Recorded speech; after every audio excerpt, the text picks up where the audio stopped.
Hey, everybody. Welcome to Keep Hope Alive with Reverend Jesse Jackson. It is Sunday, November 17th, closing in on the holiday season. It's wonderful to be with you today. I'm Santita Jackson. It's a joy to be with you as we really deconstruct this 2024 election.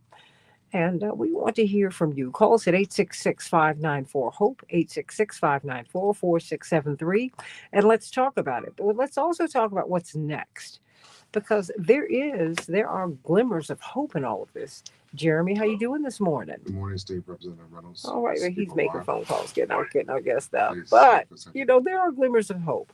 Want you to understand, you got to keep hope alive. That is the name of the show, but that is also something that Reverend Jackson has been doing for more than 60 years.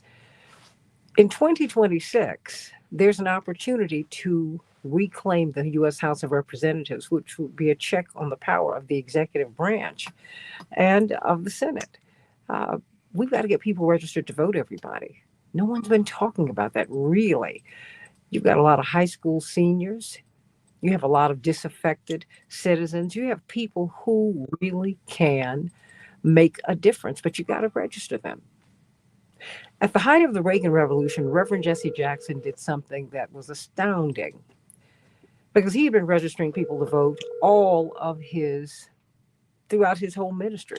At that time, when he ran for Good morning, president, Mr. his King. ministry was more than 20 years old. Please so for Santita. Let's elect you. What he would do is go to the jails for people who had not been convicted, people who were being held uh, until their trials. They can still vote. He was registering people to vote there.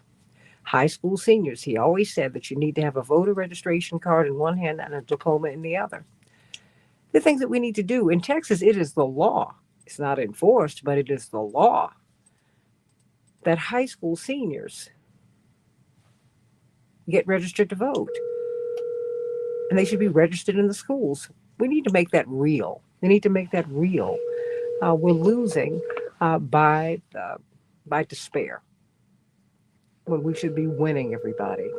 And so let's talk about this, everybody. What about this election? People still unpacking it. And now, Barbara Jean, how you doing? And Kenneth, and everybody, like and share the show, like and share the show, like and share the show. We're on the Reverend Jesse Jackson Senior Facebook page and on the Santita Jackson and Friends page. Hello. We're on Reverend Jesse Jackson on uh, the Reverend Jesse Jackson Senior page on X, the Santita Jackson Show page on X, at Santita J on X. We got a lot of places where we are streaming. We want you to thumbs up, thumbs up, thumbs up. You help us out with the algorithm when you do that. Hey, everybody, we have got a lot of work ahead of us. But now you're seeing almost like the circular firing squad. Now, Democrats, as they're unpacking this, they're angry with different people in the party. Dr. And a Ledgers. lot of that's wasted energy. But people do need to take responsibility for what they did and what they did not do. And that's what we want to examine today. We don't want to place the blame. As my brother, Congressman Jonathan Jackson says, we don't want to fix the blame, we want to fix the problem. That's what we're going to do. But we need to look at what didn't go right and what can go right next time around, which is just under 2 years from now. Yeah, 2 years away. Not quite 2 years away. We have got the U.S. House of Representatives that can be recaptured. Are you registered to vote? Are you getting people registered to vote? Did you say, Kenneth? You said that's great news. Get Republicans get all the blame for their uh, for their ignoramus plans. I hear you. Grand Rising from Los Angeles, Eric. How you doing? But I tell you what, this is really about power, everybody. It really, really is. And we need to talk about what your feelings are, what you saw happen. Were you expecting this loss? Were you expecting the loss to be so complete? I mean, really, the House, the U.S. House of Representatives, the U.S. Senate, gone to the Republicans, the executive branch gone to the Republicans. But down ballot, there were sparks of hope. There were some Democrats who won races that people didn't think that they would win because they appealed to, the working class, poor people. Yeah, many people say that that is what the Democrats missed. So what do you think? Call us at 866-594-HOPE, Yes, good morning. 866-594-4673. We want to hear from you. And throughout the week, reach out to us at Rainbow Porsche at 773-FREEDOM, 773-FREEDOM. We're going to be doing some things where we're going to get together and continue to unpack this election. It's important for us to do a post-mortem on it, if you will, because in 2016, when Hillary Clinton won the popular vote, but she lost the electoral vote, there was no what they call post-mortem done on the election. Not at all. That was a mistake, because there were some things that she did right, and there were some things that she could have done better. And maybe if we'd learned from that, we could have done better in 2024. But hey, my hat goes off to Vice President Harris, because look at what she was able to do in 107 days. She took a negative campaign and made it a competitive campaign. That's quite a feat. But let's talk about it, everybody. And then look at what the Trump campaign did so well. Indeed, a New York Times reader, Stephen Phillips, wrote in the comments section. He's from St. Petersburg, Florida. He said, rather than pointing fingers at one another, the party, Democrats, need to do what the Republicans did with Richard Nixon's Southern strategy and Ronald Reagan's Reagan Democrats. Figure out who didn't vote for them, discern what they wanted but didn't see forthcoming from the Democrats, develop programs to respond to those wants, and finally, to replicate the communications network, the social media and mass media campaign that the Republicans mounted. They did a heck of a job, everybody. They did. You got to give them that credit and figure out what they did right and where we need to shore up our message. Let's talk about that, everybody. Let's talk about it. Let's talk about it. Let's talk about it. 866-594-HOPE, 866-594-4673. Want to hear from you here on Keep Up Alive with Reverend Jesse Jackson. Help us to hold out. Back in just a few minutes. I need to hold out. Thank you, Jesus.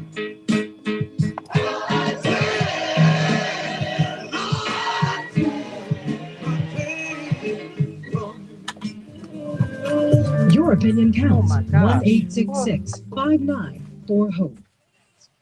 Okay, who do I have on? Dr. LaShawn. Oh, hey, Dr. Latrice, how you doing? I'm well. How are you? Great. Enjoyed you on television. Oh, thank you. Yeah, about Texas State Representative Ronald Reynolds. Hmm. Ronald Reynolds. Okay, Thank State you. Representative Reynolds. Oh, Hey, did you good try morning. Dwight? Good morning. We have Dwight. Oh, okay, Dwight. Dwight. I gotta contact this phone system. He- messed up. oh, yeah, he Attorney said- Jones. He said his phone is messed up. Dwight's phone's messed up. Huh? Dwight might drop a lot today. Is he still there? He's locked in, but I'll call him back. Attorney Jones is on. Okay, Attorney Jones. Hello, hello. Well, maybe. Phone systems. I've never liked this. Good morning, Kevin Brooks. Let me say hello to everybody. Okay, Kenneth Rush. Hey, hey, hey. Grand rising to you, Barbara G. Sending you so much love. Eric out there in LA, sending you so much love. Thank you so much. Good morning. Attorney Jones. And you're right Hey, there. can you hear me? Yes, I can hear you. Kenneth Rush did Yeah, say, I'm about to lock you in. he did say one term only. Okay. But something happened on the way to the forum. It didn't work out that way, now did it? You can say good morning to Attorney Jones. Attorney Jones? Good morning. Hi, how are you? Good. How are you doing? And yourself? I'm doing great. Do you have, we've got Dwight McKee with us today. Hey, Dwight. He's not on. Well, we have to get him back. His phone is acting up. So we're glad that Mr. McKee? Yeah, can you hear me? Yep. Okay, say Must hello lock to you in. everybody. Everybody, Dwight's here. Daryl, Representative Hey, Dwight. Reynolds. Hey, Dwight. Long time no hear. Yeah, glad to hear from you. Good to be heard from. Good to be heard from. I miss you guys. Well, then you are equally missed. Rest assured, we're constantly asking about you. Well, I'm here now. Oh God. I thought you left the country. Oh, now that was good now. Ron, that was good. That was good. That was good. Dr. Dwight always messes with me. I miss you, Dwight. That's all. Now, Dwight, I don't know if you know Dr. LaShawn Latrice. I don't know. Oh, she's a community psychologist. And she's with the How you group. know Dr. Latrice? She I'm is well. How are you? absolutely brilliant. I'm all right. So be careful what you say, because she'll don't confirm for her how crazy you are. All right. I shan't. Say nothing. But you know what's interesting, you all? I was looking at the news today because they're going over Diddy's case. No one wants to talk about what the Abercrombie and Fitch CEO did, which was absolutely heinous. If you read any details about his case, Daryl, Ron, Dr. Latrice, have you read anything about his case? No, I haven't read anything. No. Oh, the CEO of, I'm going to find a couple of these articles. I'll pull them up and send them to you. What he did was horrifying. He and his partner and an employee would find these young men, many of them were straight, but they would lure them into, you want to model for Abercrombie and Fitch, which is a great gig. Ply them with drugs and basically turn them out. Horrible. Stand by. And they call those sex events, but not freak offs. Stand by.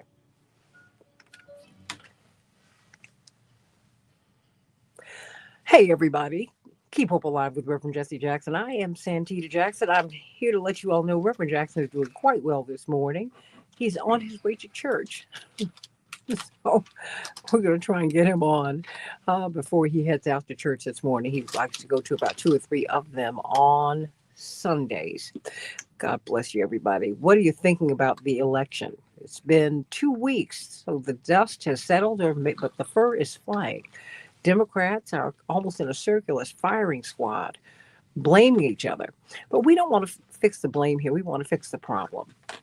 Yeah, let's figure out what happened, how we got here. Because it really was a complete sweep. But there were some Democrats who just poked on through. But they were appealing to the working class. They were appealing to the poor. They said, look, I know you're hurting when you go to the grocery store. I know it's hard to pay this rent. I know these mortgages. Oh, my gosh. They campaigned that way. Inspirational, not just aspirational. They didn't just talk to the middle class. That's way above their heads because people don't feel middle class. So we want to hear from you. 866-594-HOPE, 866-594-4673. Got a tremendous panel with us today. Texas State Representative Ron Reynolds, Dr. LaShawn Latrice, community psychologist, Make Noise for Change, and of course, the chair of the Transformative Justice Coalition, Attorney Daryl Jones. But we are welcoming back to the show someone we have not heard from in a long time, Dwight McKee. Rainbow Push, Operation Push, the National Action Network, the dean of the Ma'afa Redemption Project, brilliant political scientist. We're so glad that you're back. How you doing, Dwight McKee? Well, of course, we've been waiting on you. And so give us your assessment of what happened here. Did you expect the results that we got a couple of weeks ago? Yes, for a minute. What I saw happen was the Democrats tried to create a selection president rather than elected president. They decided that who they wanted to be the president. Locked everybody else out the process. Did not communicate with the general public. Waived the candidate that the public didn't accept. Then tried to react to that candidate not being accepted, selected another candidate that didn't have enough time to put together a real massive campaign, and they lost by their own proclivities to assume that they knew what was best for the masses. They should have had a primary. We said that before. Or they should have had a real convention rather than coordination. And so, to reap what you sow, get a candidate that couldn't win, and then a new candidate who wouldn't catch up. That's what I saw happen. Trust take their own basic private interests rather than what was doing right. The public having the option to decide what was going to work for themselves. Mm. So where do you see all of this going? You see the Democrats are engaging in a blame game now. A lot of people are saying, please don't involve, some of the leaders of the party in the process of, I guess, really dissecting what happened. Leave this old leadership behind. We need some new people. They're not saying that about Bernie Sanders, who they've been beating up. But many people feel that his assessment of the failures of the party, spot on. He said, you didn't talk to workers, you didn't talk to the poor, and on and on and on. What do you think do you think you're going to see a change in leadership, a change in direction, Dwight? No, I don't. The DNC, they have their career workers who are totally dependent upon politics to make their living. And they're locked in their own interest, groups. I think the whole salvation can be that the Republicans self-destruct. I don't think that the Republicans have anticipated how deranged that Trump really is. That this wasn't a dog and pony show. This guy is really out to lunch. And he's going to bring in other folk who are in that same circle. And they're going to decimate the government. And so I think when people finally realize that this is a real intention, that the momentum may go back over to the Democrats. But I don't think it's going to be that even Democrats do that turns the side. Call us at 866-594-HOPE, 866-594-4673. Texas State Representative Ron Middles, what do you see? It's great to have Dwight back. I want to respectfully disagree about one thing, and the main thing is I don't believe that there was a primary after President Biden stepped down. It would have resulted in a different outcome. I think that Kamala Harris ran a great campaign. I think a primary probably would have been in that short period of time. It would have meant the eventual winner had less time to campaign. Only if President Biden had decided not to run and we had a full primary. But if we had a primary, a mini primaries they called it, at the time that he decided to get out of the race with basically 100 days, you would have had even less time for the nominee to campaign, and then you would have had potentially a bruised nominee. So I don't believe that would have changed the outcome. I do believe that the Democrats have to have a come to Jesus and understand that, Einstein's quote where he said the definition of insanity is to keep doing the same thing and expecting different results. The Democrats, and I'm a proud Democrat, are going to have, as you led off with, a post-mortem where we go where the facts are. We can't re-envision it, meaning that, well, these people are wrong. We have to go and listen to the people. And the people are saying we've gotten too far away from the core values, the kitchen table issues, the working families. And there's some controversy there, Santita. Many people felt like there was too much emphasis on abortion, not enough emphasis on economics. There were other people who said we lost Hispanic men and other men in general because there was too much emphasis on support of transgender sports, men allowed to play, transition and play girl sports. Mm-hmm. That pissed off and lost some people, and a lot of Democrats don't want to, own that one. And then there's the other issue of palling around with Benjamin Netanyahu, not taking a fierce stance on a ceasefire. So there were a host of issues, and those are the things that I think we really need to focus on in order to be ready for 2026, because we can't afford, in my opinion, to have President Trump, with 4 years of a trifecta, a red trifecta, where he has the House and the Senate. The Senate's going to be harder to turn around, but we have to try. But the House is within reach. The House is a slim majority by Speaker Mike Johnson and the Republicans. And I do want to see a Speaker Hakeem Jeffries. So the Democrats are going to have this real assessment, and they're going to have to be some changes. I'm pissed off, and I use that word because that's how I feel, that the Democrats squandered over $1 billion basically with white elite folks telling black folks and brown folks how their districts should be done. There was very little money given to black media, black radio, black influencers, and I think that was part of the problem. So that right there can be fixed easily. But some of the other stuff is going to have to be more intentional about how they decide what are the priorities. We are a big tent party, but we need to reassess where we are. And the Pelosi criticizing Bernie Sanders, that's not going to work. We have to listen to AOC and what she's saying. Everybody's opinion matters, not just those who we agree with. And so that is my opinion, is that it's going to be some pain.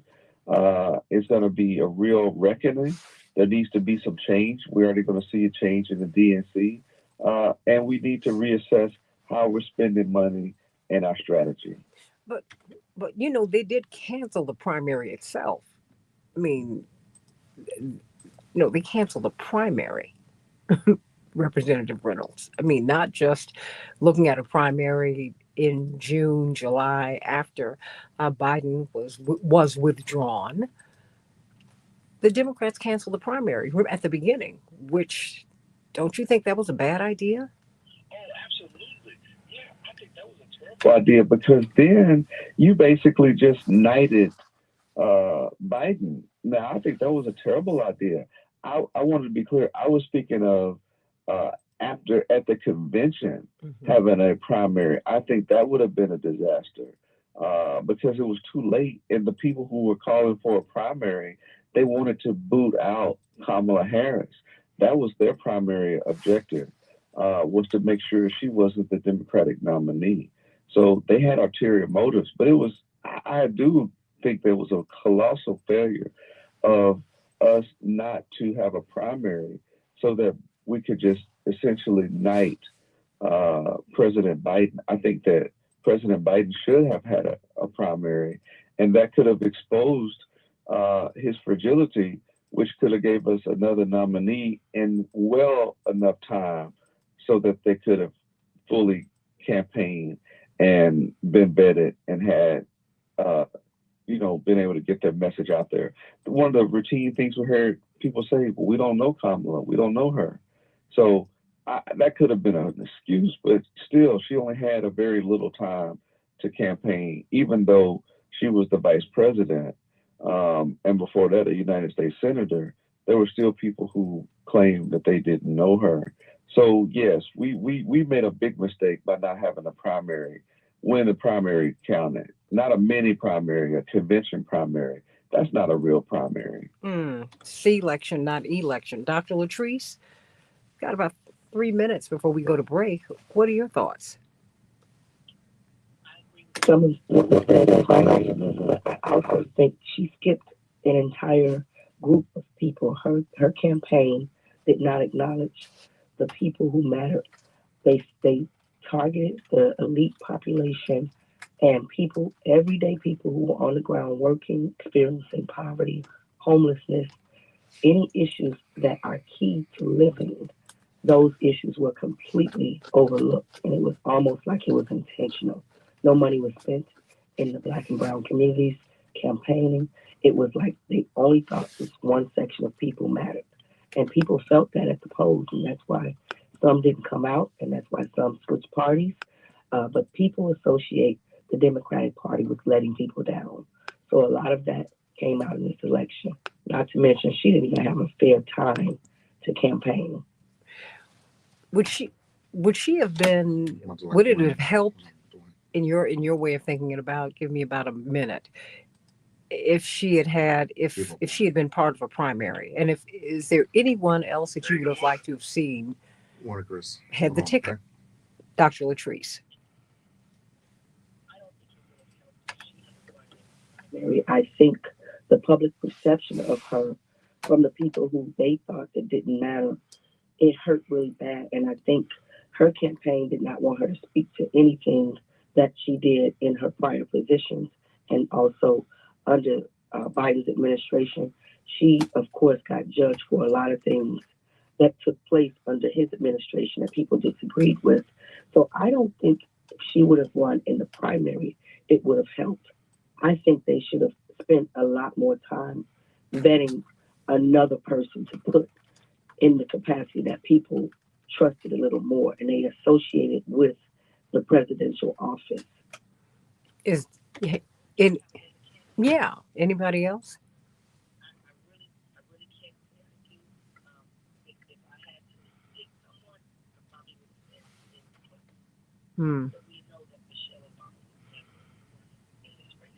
Well, I don't know if we can say that, but I tell you, I think it would have been quite the rematch had she run. But we'll see. We have seen. And now we've got to look toward 2026. But we want to hear what your thoughts are. Call us at 866-594-HOPE, 866-594-4673. Thumbs up, thumbs up, thumbs up, everybody. Like the show, and share it. Hey, Carol Soskin, Michael Brandon, sending you all so much love today. Miss Wanda down there in North Carolina. Bernadette, how you doing? Sending you all so much love. Hey, Renee Criswell. Renee, you all need to call in at 866-594-HOPE. We want to hear from you. Back with more of Keep Hope Alive with Reverend Jesse Jackson.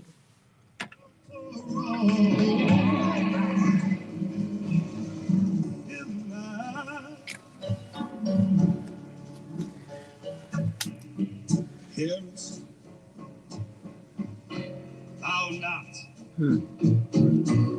that we perish.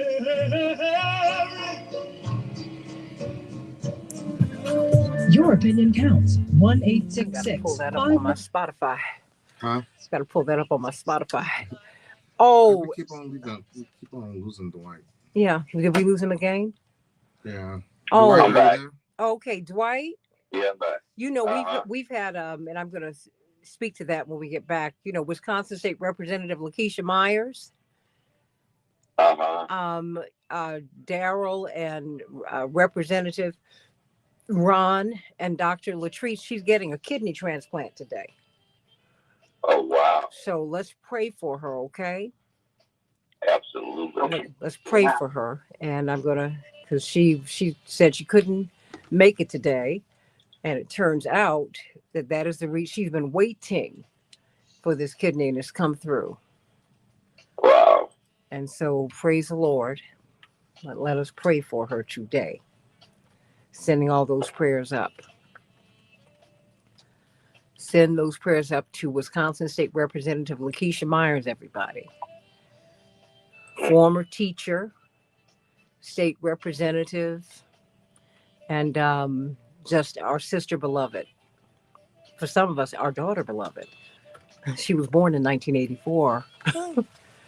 And but even as she has been struggling with her health, there's nothing that we cannot ask her to do that she would not try to do. So everybody, please, I'm gonna send you her number so you all can at least, text her a message. We'll send her some prayers today. Prayer changes things, everybody. It really does. Oh yeah. Well, we've been praying for you, Dwight. And and I'm so Right. glad. I'm so glad that you're back. So now Ron can get a piece of you. How about that part? Ron don't want this. Ron don't want this. You instigate Santita, you everything. I love it. I'm sitting here like, what else y'all gonna say? Yeah, two callers. Oh, who do we have? Chris from Oak Park and Muhammad from East LA. From LA? Okay. I can't wait. Well, he got you one time. So I'm like, payback is a beast. Daryl, I'm coming right to you. And then we're going to go to these callers. And Kenneth says, if not Kamala, who do you trust? Yeah. Hey, everybody. Keep Hope Alive with Reverend Jesse Jackson. I'm Santita Jackson. We're talking about this campaign. I think we've got to dissect it so we can look at what went well, what went wrong, and how we can go forward. Remember, we have got an opportunity to take back the House in 2026. It's just under 2 years away. Just under 2 years away, which means we need to start registering high school seniors. Texas State Representative Ron Reynolds, it's on the books in your state to register them, but it's not enforced. We need to find the disaffected, and we need to be speaking to them. And you know what? I don't think we should depend upon a party to do it. I think we have to do that. We have to do that.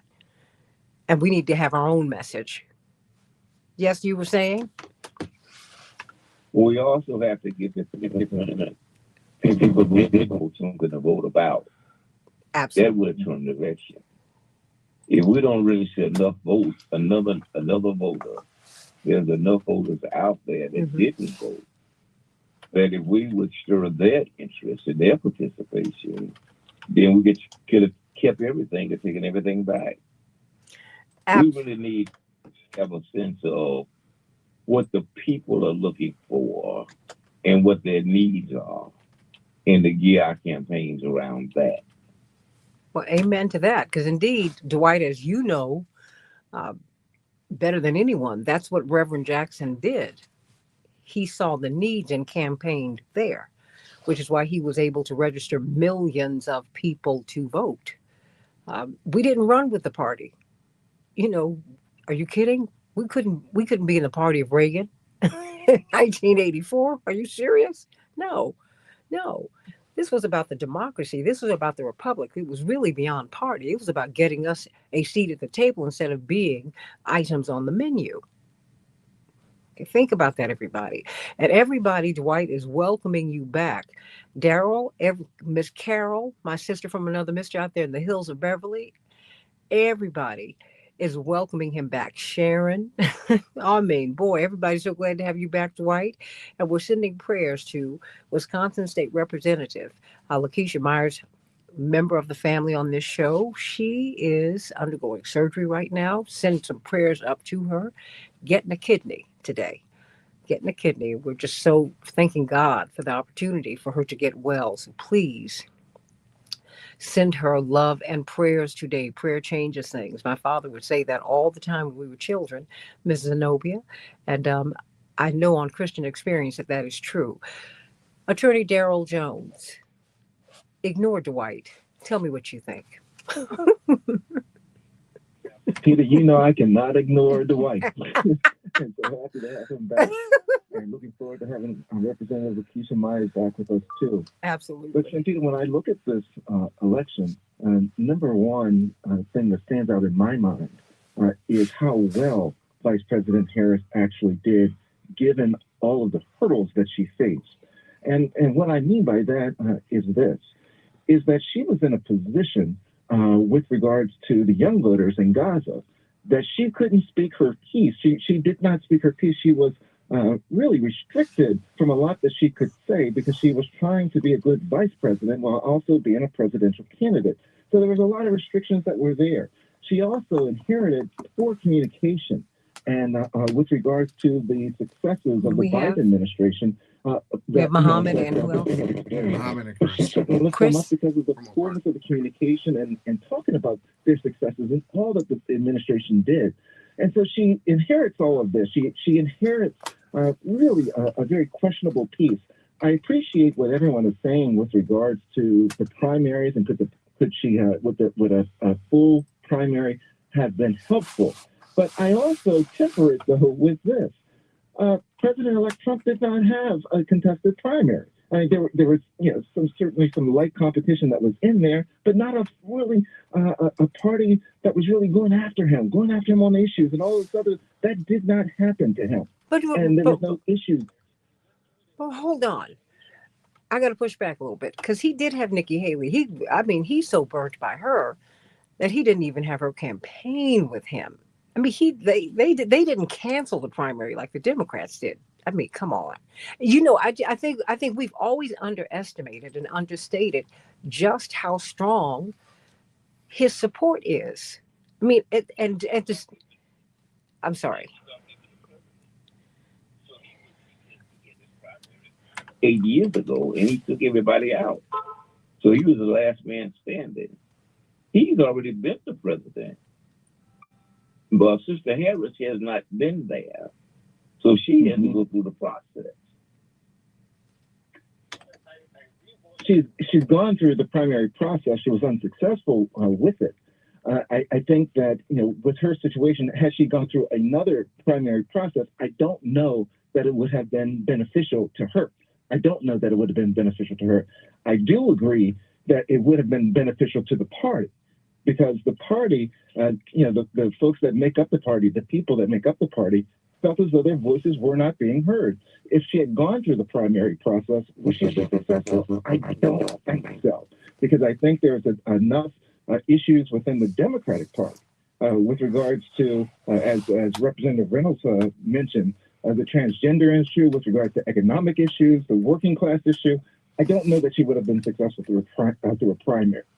So, with regards to the primary itself, yeah, it would have been great to have one, but I don't know if that would be the cause of her not winning this particular election. Because I've been talking to people on the ground as we go to Chris from Oak Park here, people really having to, when you leave the media bubbles of LA and New York and Washington, people in Chicago are having to, if their children are in public school, they have to send a letter to affirm that they want their child to be addressed by their gender. And a lot of folks are having this fight on the ground in the neighborhoods, everybody. And then the migrant crisis. That's New York, that's Chicago, that's Detroit, that's LA, that's DC. I mean, you just keep on going. And they went right past those issues that people are arguing about every day. Ask Mayor Brandon Johnson in Chicago, because they roast him regularly at those city council meetings. Can I get a witness, Dr. Latrice and Dwight McKee? Okay. Whew. I mean, it's, you can't go past those. I mean, and soar above the issues. And I realized that she also had to absorb Biden's team. I get that. And that was tough. And we forget, you're right, that she's still the sitting vice president in the Biden administration. Oh boy. Hey, Chris from Oak Park, what's on your mind? Chris, you there? He's not there. Well, then, we'll go to Muhammad from Los Angeles. How you doing, Muhammad? We are having some issues with the phones today, but we rebuke the devil. That's all right. I mean, what do you think, Dwight, since you are you like the OSR, old student returning to college after having been out for a semester? What do you think the Democrats could have done that might have helped them to capture the win? Or do you think that was just never going to happen? No, I think it could have happened. But you said there were two volunteers. One was, like Gerald is talking about, if we had talked about that earlier, the Chris, you there? Yeah, somehow we got disconnected. Yeah, I couldn't hear you. Hold on.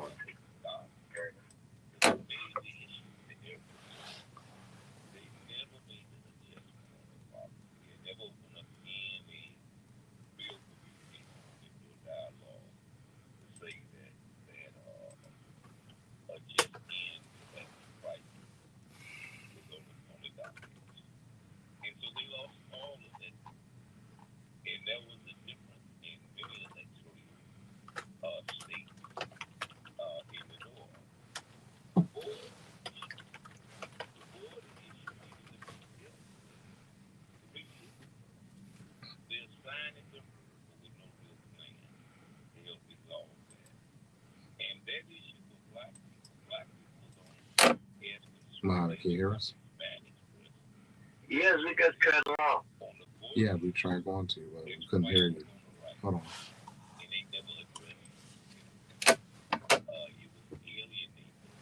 Chris and Muhammad's back. Chris and Muhammad's back.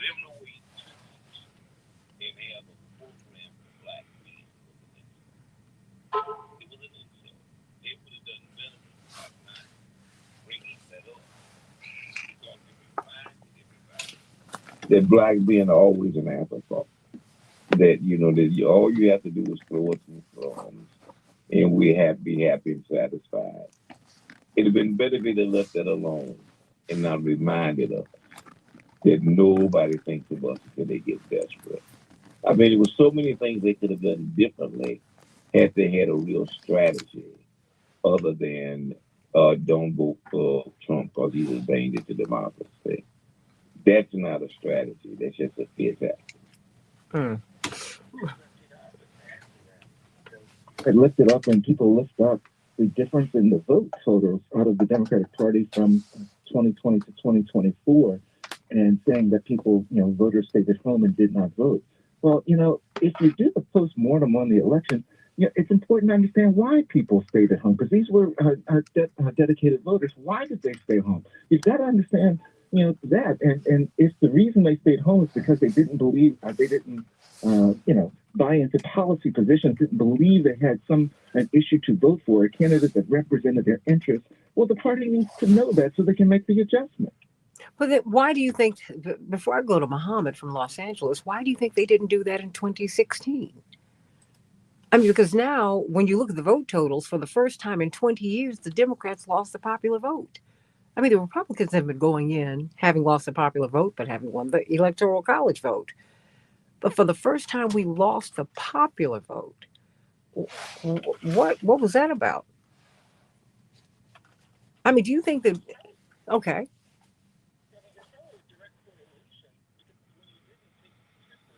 Temperature of the populace in 2016, you're going to miss it in 2020. The issues that were the issues that we're registering with the voters, that's what they should have been doing. I mean, I can't tell you why they didn't do it following the defeat of Hillary Clinton. It should have been done. But, the fact that they didn't do it means that they missed the opportunity to understand where the people really reside. I mean, maybe it is I know that Dwight McKee always talks about the cost, the corporatocracy of it all. Perhaps that's some of the what's factoring in. But the fact that they didn't do it, it really should have been arrogance into, not listening to the populace of the party. Muhammad from Los Angeles, you're up mighty early. What's on your mind, sweetie? Yes, thank you for taking my call, Ms. Jackson. Always. I'm Muhammad from East LA, California. And the thing about it is that I register people in the neighborhood. And what happened is that I became shocked and depressed because what happened is that I understand where the white Trumpers voted for Trump. However, our black and brown brothers and sisters, voted for their pockets, for whatever crumbs Trump could throw at them. So we had a choice between democracy and dictatorship. And I am very disappointed in those of color like me and you who voted for Trump, thank goodness we're now in South Africa. Otherwise, I would give them, I would like to have the honor to give them the Nelson Mandela's necklace tire. Oh, Three things we have to do is enlighten, educate, and most of all, raise your consciousness, even if we can agree to disagree. And the thing is that we need more Latino voices in your program. It will be a black and brown unity. I have recommended many of my black and brown brothers and sisters here in LA to listen to your program. I've been passing out Keep Hope Alive. And I would like to hear more brown voices in your program so we can stay in solidarity, so we can not fall into the divide and conquer. We need to fight together. It's not a black thing. It's not a brown thing. It's an oppressed people's thing. And we must not allow it. And I have been listening to your program for many years now. And I was very fortunate to have met Reverend Jesse Jackson, not personally, but I was just a few feet away when he came to talk here in LA many years ago. And I'm very proud to be one of your listeners. and you get from me, I will pledge to you to continue to seek out more brown voices and Asian voices and indigenous voices. I will do that. Trying to get people up there. It is, it's the 7:00 on a Sunday. Was a couple of people who I really, really want on the show. Church is the issue, but we're going to work on that. Okay. Yes, thank you. Power to the people. Muchas gracias. God bless you. Chris, you're back? Hey, sweetie, we got 2 minutes. Of course, we got 2 minutes before we go to break, and you got it. I'm very disappointed. Kamala was my candidate. I'm very disappointed she didn't win. I think she ran a miraculous race in 107 days. She was asked to take the keys to the car, and she ran with it. But I did not anticipate the ugliness that the other side spewed as far as questioning her blackness, as far as her being a woman, and all the other leaders of other countries would eat her lunch and stuff like that. I wish she could have gotten more in front of the American people. Like, I forgot which president did the fireside chat every day. If she could have did that fireside chat every day for like the last 100 days, maybe an hour a day, so that the people could see her, feel her. But what she did in 108 days with the excitement, I mean, it was awesome. There was definitely some misses. And just like last time with the Republicans, they said, "Oh, it's going to be a great red wave in 2022," and they barely won by a couple votes. So the Democrats have to re-strategize, reorganize, and the kitchen table topics. The Joe Q taxpayer, and also a seat at the table. For the young people. And some of the things, the Republicans made it like a moral issue of the, abortion, and Republicans, they used that also. And the transgender, which is like a 1% thing, they did not talk about strengthening, gun laws where children are the number one death for children is violent gun crimes. Mm-hmm. They did not, touch that. And then, like you said, she could not, speak badly of Biden or whatever, but she should have had some daylight where, Biden was and where she was going. And also after that first debate, with Trump and Biden when, Biden unfortunately faltered.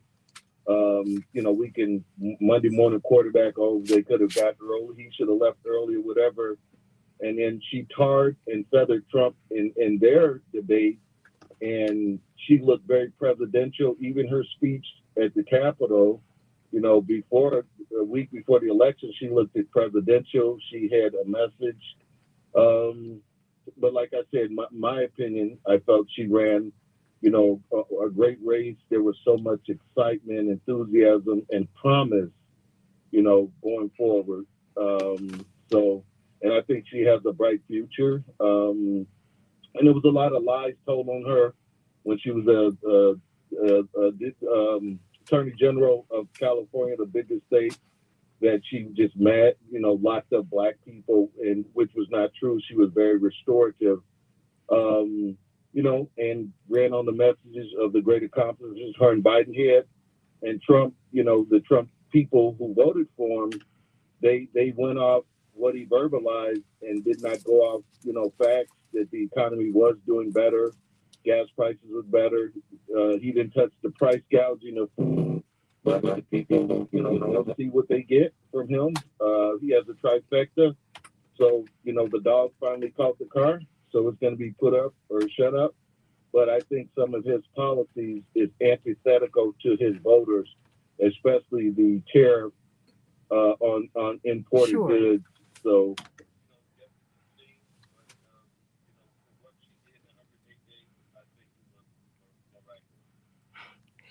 Chris from Oak Park here in Chicago. So what do you think, everybody? Indeed, she turned a negative into a competitive. You got to give her a lot of credit for that. That having been said, there were a lot of losses. We've got to talk about how we can get from here to recapturing the House in 2026. That's less than 2 years away, everybody. Call us at 866-594-HOPE. Back in just a few minutes on Keep Hope Alive with Reverend Jesse Jackson.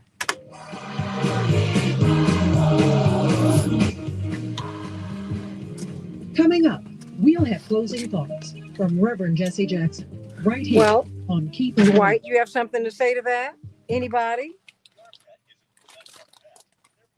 Hello? No. Does anyone have anything, have a response to Chris?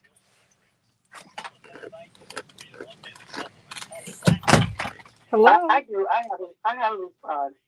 This is Dr. Latrice.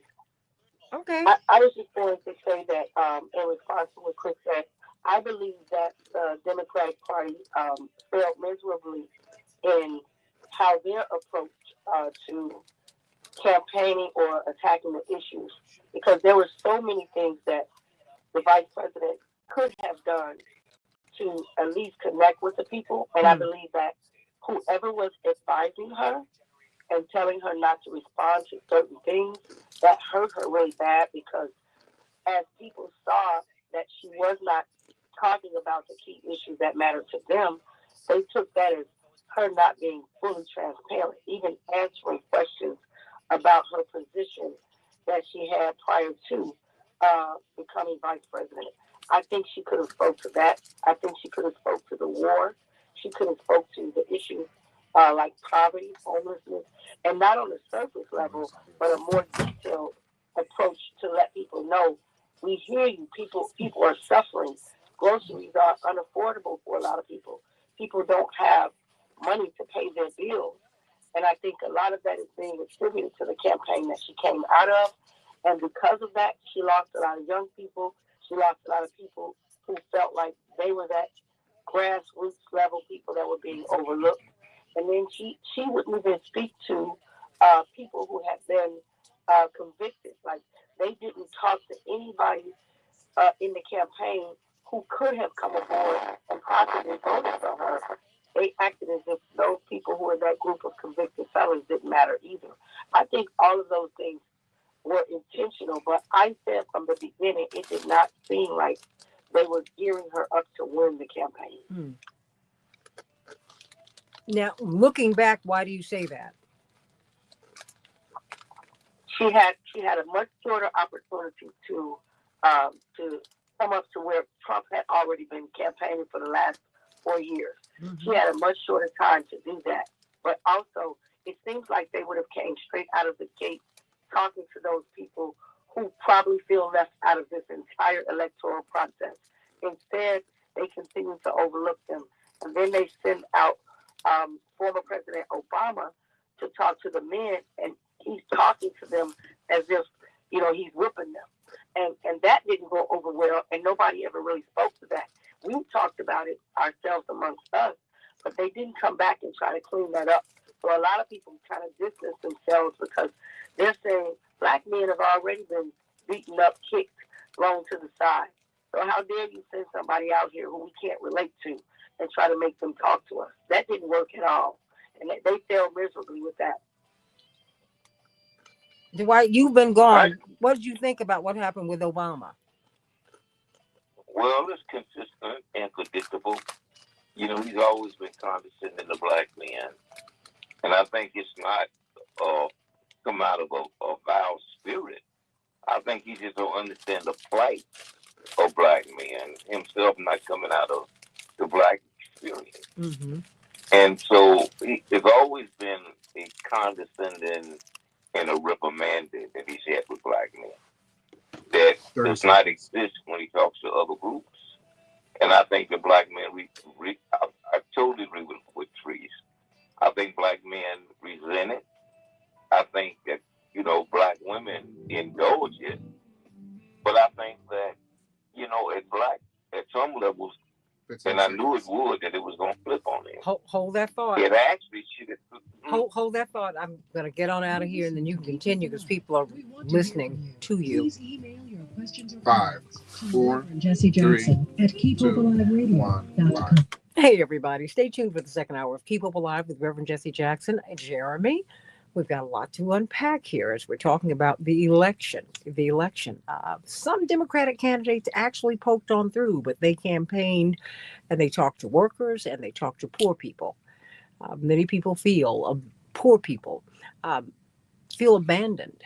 People who are really on Main Street, USA, they feel abandoned by the Democratic Party. And the Republicans have now refashioned themselves as the party of the working man and woman. Wow. Back with more of Keep Hope Alive in just a few minutes. Thank you for listening to Keep Hope Alive with Reverend Jesse Jackson. For more information on upcoming shows and guests, please visit our website at www.keephopealiveradio.com. Oh, Monica, I hear you. You said Vice President Harris talked about her policy for $525,000 for new homeowners, new business owners, $6,000 tax credit and price gouging. Did anyone listen to her speeches? Black men voted for her. That's right. I mean, black men are the second largest voting bloc that the Democrats have, but something was missed, Monica. Something was missed. In New York State, for example, 900,000 fewer people voted in 2024 than 2020. Something is going on here. And did you hear about the numbers for CNN? Dwight and Ron and Dr. Latrice and Daryl. 13 million people were watching CNN election night 2020. Guess how many people watched last Tuesday? Well, two Tuesdays ago. 800,000. Good morning and welcome. Something's going on out here, everybody. That's why they're having those massive layoffs. Those pundits are just as wrong, giving you a corporate line. Nobody's listening to that garbage. Nobody. It's ridiculous. Stand by. We're gonna come in and out. That's 1-866-594-4673. And now, the Reverend Jesse Jackson.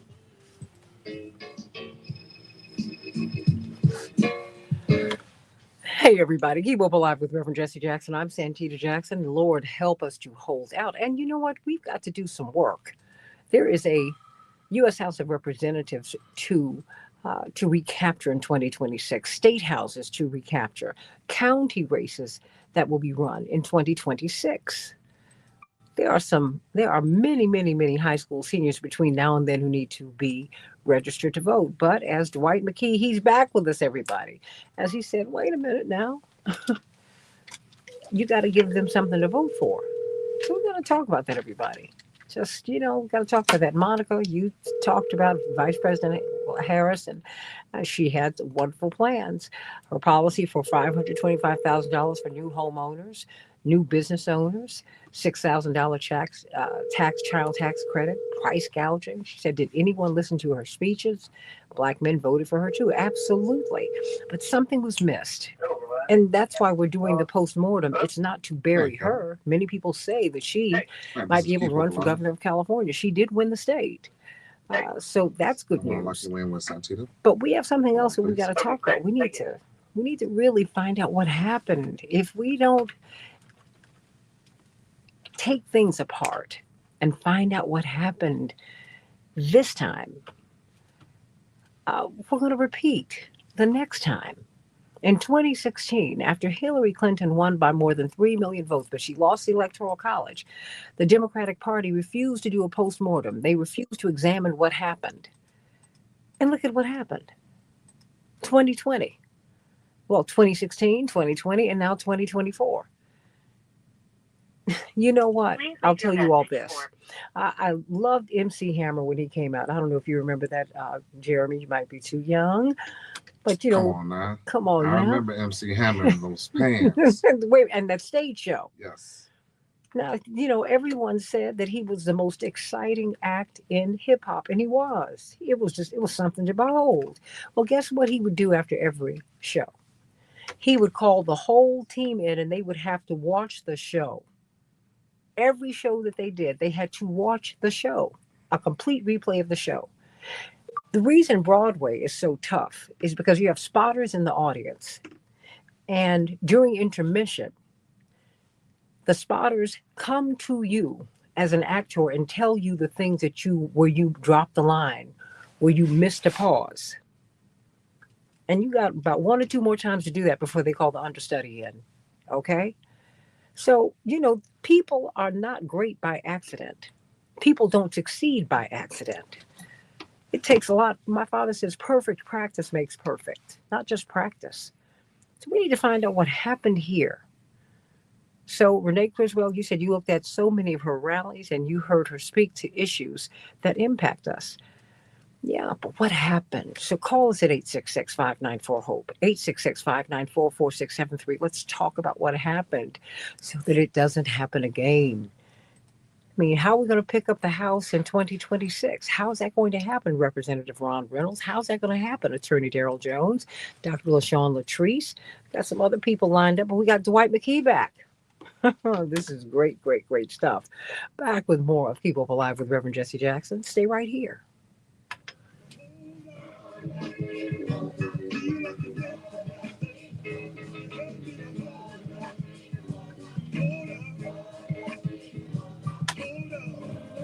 Your opinion counts. 1-866-594-HOPE. That's 1-866-594-46. Monica, you said that CNN is owned by a right-wing billionaire now. Forwarded to voicemail. Right. The person. But what they also did was they pushed Ted Turner out. CNN, the CNN that I grew up with and the CNN that we have today is a completely different animal. It's nothing I even recognize.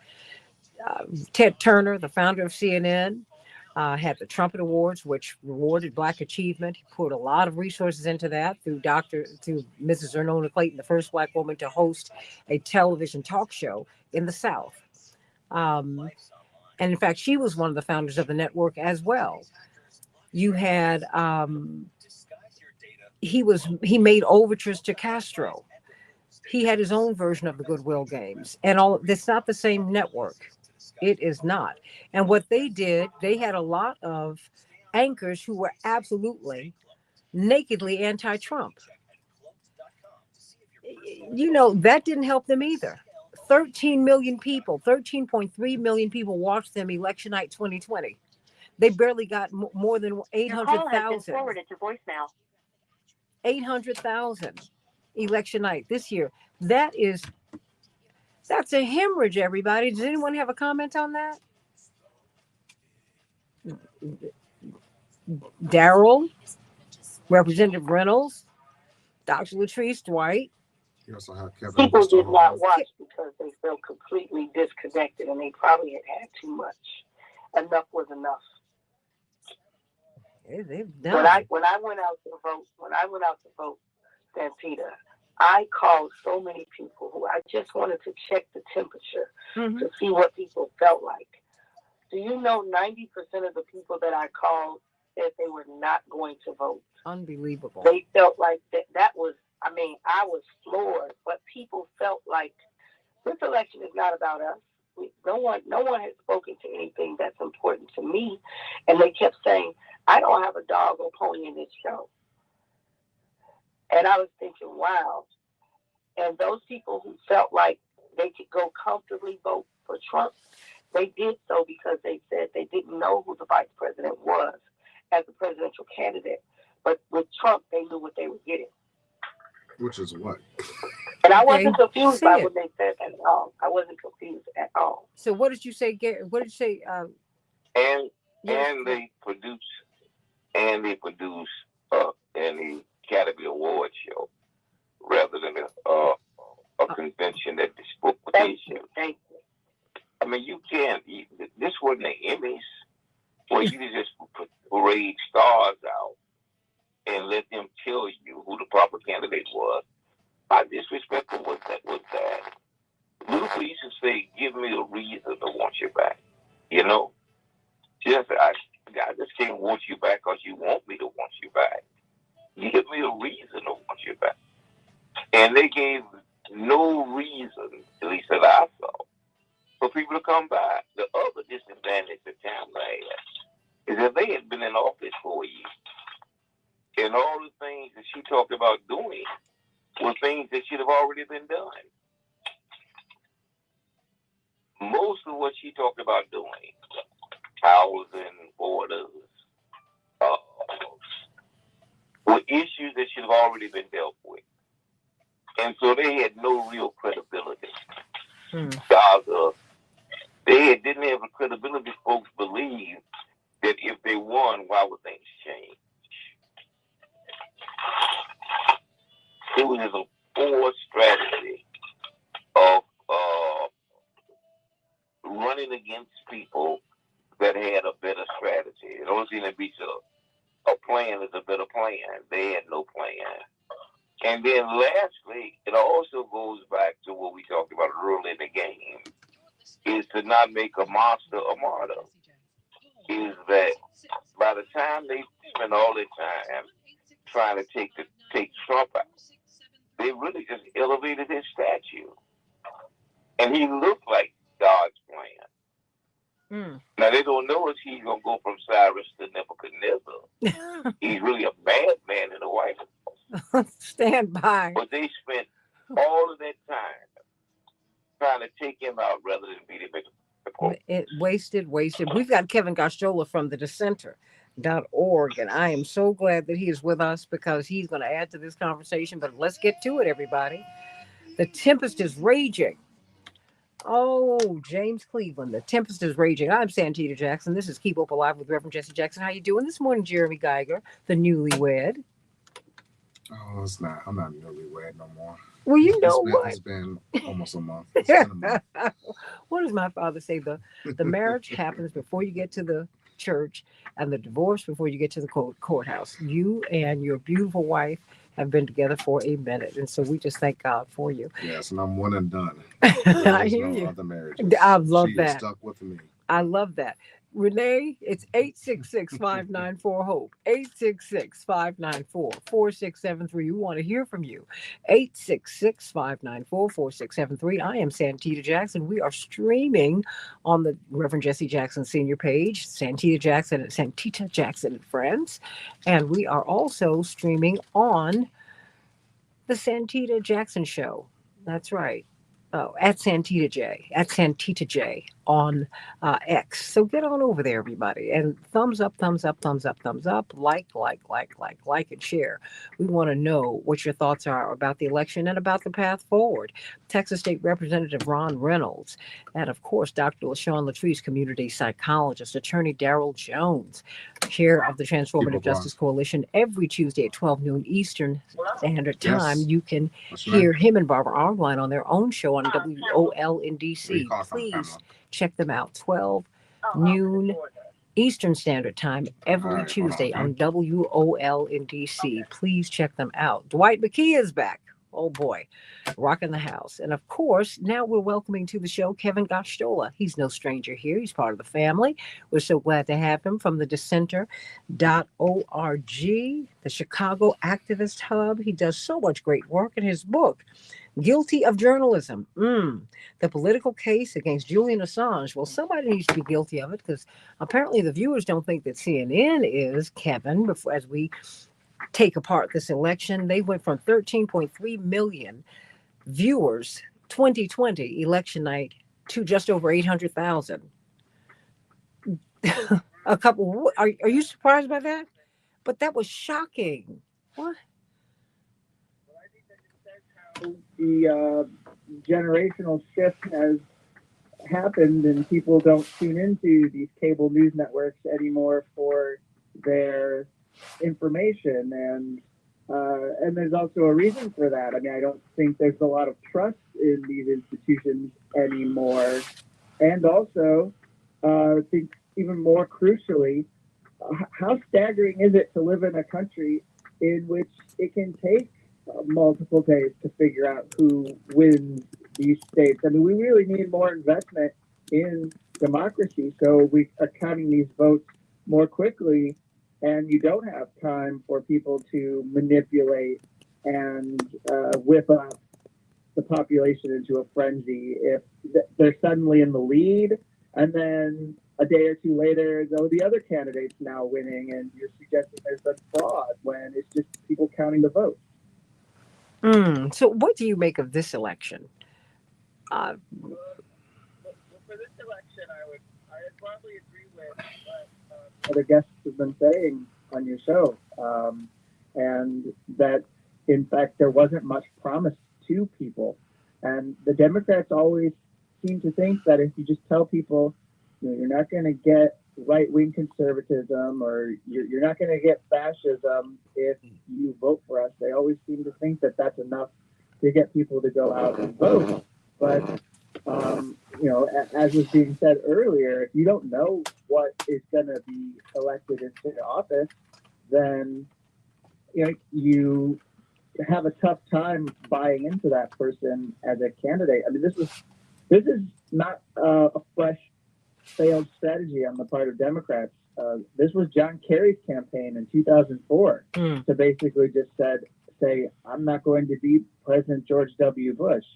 And it failed miserably because he didn't offer anything. He also was pretty terrible at withstanding some of the most vicious attacks against him. And I think we need to remember that the offense is the best defense, and without you know, at some point, I think Kamala actually got fairly timid when it came to Donald Trump and his campaign, in the sense that they might have been more afraid that they were going to turn off conservative voters or people who were considering, you know, between her and Donald Trump. And that's the problem of a campaign that weds itself to Liz Cheney. It's a problem where, you know, it's more important to them to bring on people who are Republicans against Trump than it is to bring on Democrats who have serious misgivings with the way that the Democratic Party runs, because then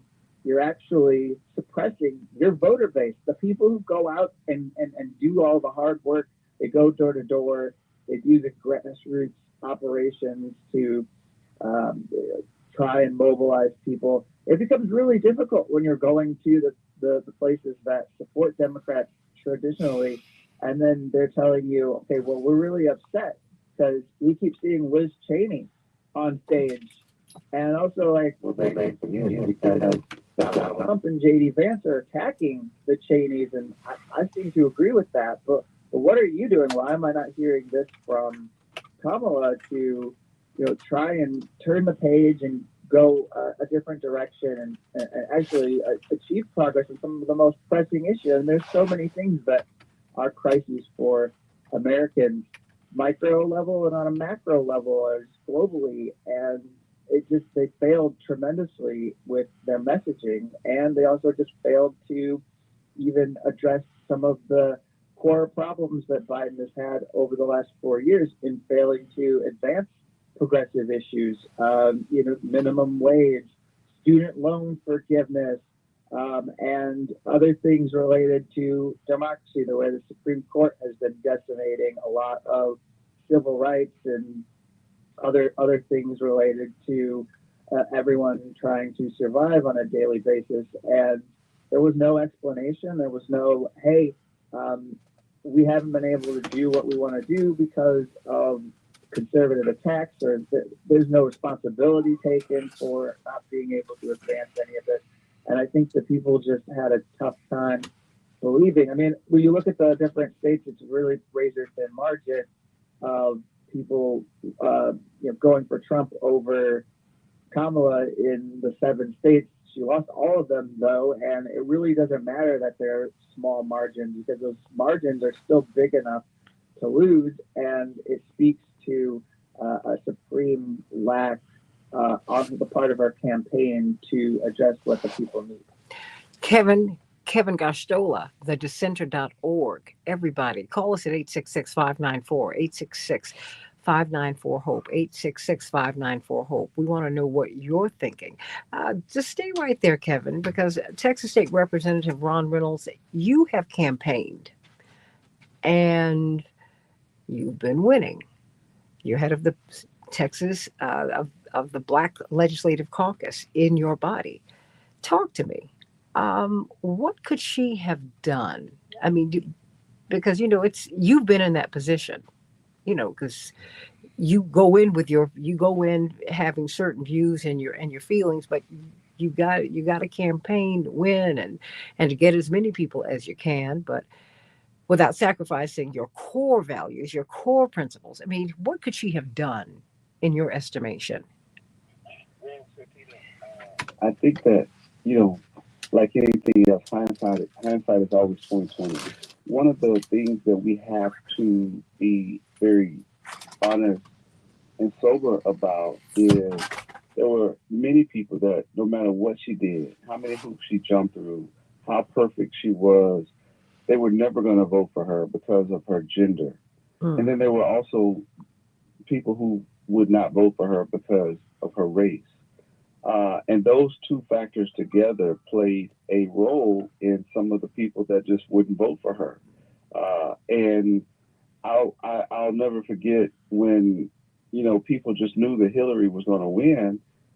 It was certainly not about race, but it was about gender. So Kamala had both of those that she had to work against. But I did think that there was a different element because Trump had 4 years where he showed women his misogyny. He showed women how disrespectful and vile he was. He had those 34 felony convictions. We had the Dobbs case. So I thought that the gender wouldn't be as prevalent as it was for Hillary, but we still saw the exit polls where there were overwhelming number of white women who we thought failed Hillary that weren't going to do that part two, that did it again. So I think that part of the problem was embedded in race and gender. And then there were other parts that were embedded in, as your guest was just saying, that failed playbook of John Kerry of the past, of other failed campaigns. And I think that there was an over-reliance on the Liz Cheney of the disenchanted Nikki Haley voters, the disenchanted Republican voters. I think there was an overemphasis and a miscalculus that those people were so disgusted with Trump that they would vote for her, where she didn't spend as much time courting her court base of people that would never vote for Trump, that would have voted for her if she went and earned their vote. I think that was, they spent too much emphasis on the Cheneys and not enough emphasis on going into the underserved communities, going into the hood, putting resources in turnout in those areas that would have voted for her, but they didn't. They stayed home. They didn't vote for Trump. They were undervotes. Those were lost votes. There were more lost votes, as Dwight said earlier, we spend all this emphasis on voter registration, but then there's not as much emphasis on activating those same low propensity voters, the young voters that came out in record numbers for Obama. They didn't come out in near that fashion. So those were a lot of the mistakes. There were a lot of unforced errors that her campaign made because she thought that the grievance would be against Trump would be compensate for not having to go into those low propensity voters, or they would just vote for her because of the boogeyman of Project 2025, and that didn't manifest. So I hope that they will, the party will say, hey, we got to go back to the basics of working families, of making sure that we cover our core base. We can never neglect our base again, take our base for granted, because you lost a lot of people in that process. And then making sure that we don't ever be in a situation where we don't have a primary, where we do have a vetting of the candidate, so that we choose the best candidate that is going to be our party's nominee. And no more coronation, no more knighting anybody, man or woman, to be our nominee. They must go through the process. They must earn the votes of the people across the country. And I think that person would be better suited to represent the interests of the party as opposed to the elites at the top. So that's in the nutshell of what I believe. I do believe a woman can win, but it's going to take a lot of effort you have to click on all cylinders to address that shortage that you're going to get, that of people who would never vote for a woman. And that's shameful that you have some people like that, even women who certainly wouldn't vote for a woman president. And I still am baffled by that part. Oh, no. Because I think But don't be. Don't be. No, don't be. No. You know black folks who don't give black people credit and who don't believe, so I mean that's racism. Come on. I put it right where it is, and so sexism is that way, and no less than Shirley Chisholm always felt that a black man would get it before a white woman. I remember her saying that in 1984 we were in San Francisco. She said, "Oh, no. When I ran, I thought racism was going to be my biggest hurdle. It was the sexism everywhere. Oh yeah, no. Now if that's what Shirley Chisholm said, come on, I'm riding with Shirley Chisholm. Huh? Yeah. No. Sexism is that way. And it's like, come on now, the overseer on the plantation was a black man. Come on. Yeah. Well, same thing happens on the gender plantation. Absolutely. But even with that, that you're behind the 8 ball, you still have to make it anyway. So I mean, you just have to be superior, and I think you need to be a little older. You can't look like, because I think that's where her looks works against her, because she's beautiful, and that is you have to jump over that hurdle too. I mean, it's just a lot. But if those are your hurdles, you got to jump higher, run faster. You take it as it is.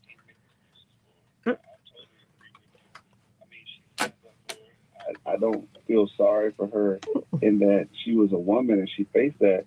I feel bad because now we see the evidence of the Matt Gaetz. We see when the image of Trump's potential cabinet and no black faces on there. So I think that people are going to feel the pain. Some of the people that didn't vote or didn't they're going to end DEI across the country. They've already done that. To hurt minority businesses by taking that MBE, minority business programs, away.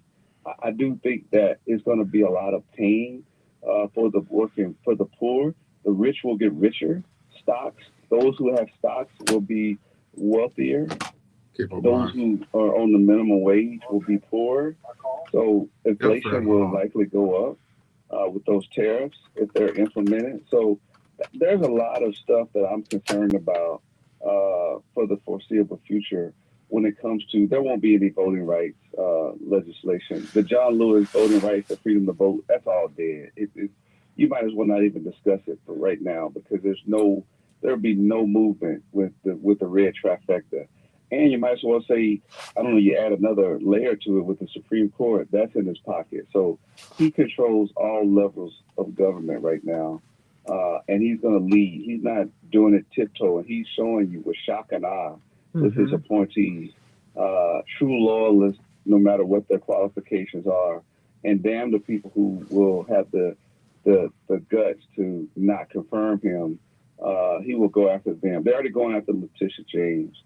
They're already going after Fonnie Willis and saying what they'll do to them if they don't drop their cases. So he's going to rule with an iron fist, not as a democracy, but as a dictator. Well, Dwight McKee, why don't you respond? Because this is kind of what you foresaw. I got just under 2 minutes for you.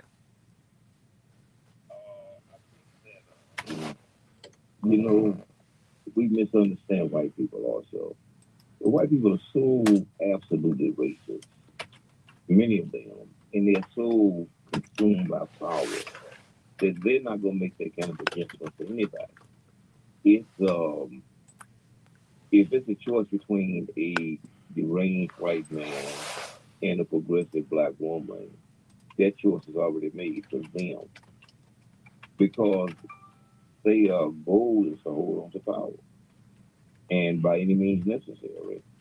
And so our dynamic has to be, we have to reach out to bring people who don't think that way, give them a reason to be involved, rather than try to convert the people who are not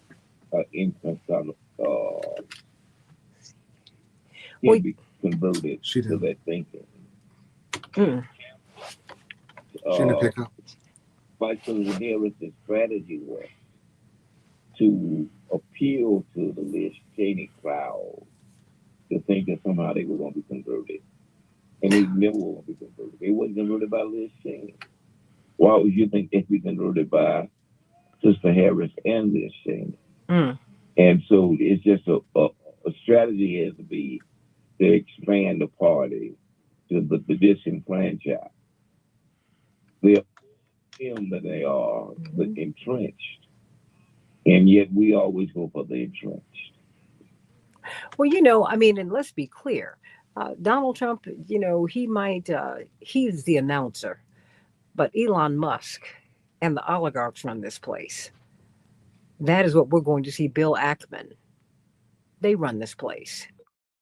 Jamie Dimon, they run this place. The oligarchs they have Vivek Ramaswamy. They run this place. They're letting you know that. The quiet part's being said out loud. Stay right here with more of Keep Hope Alive with Reverend Jesse Jackson. Back in just a few minutes. Get up, Jesus, because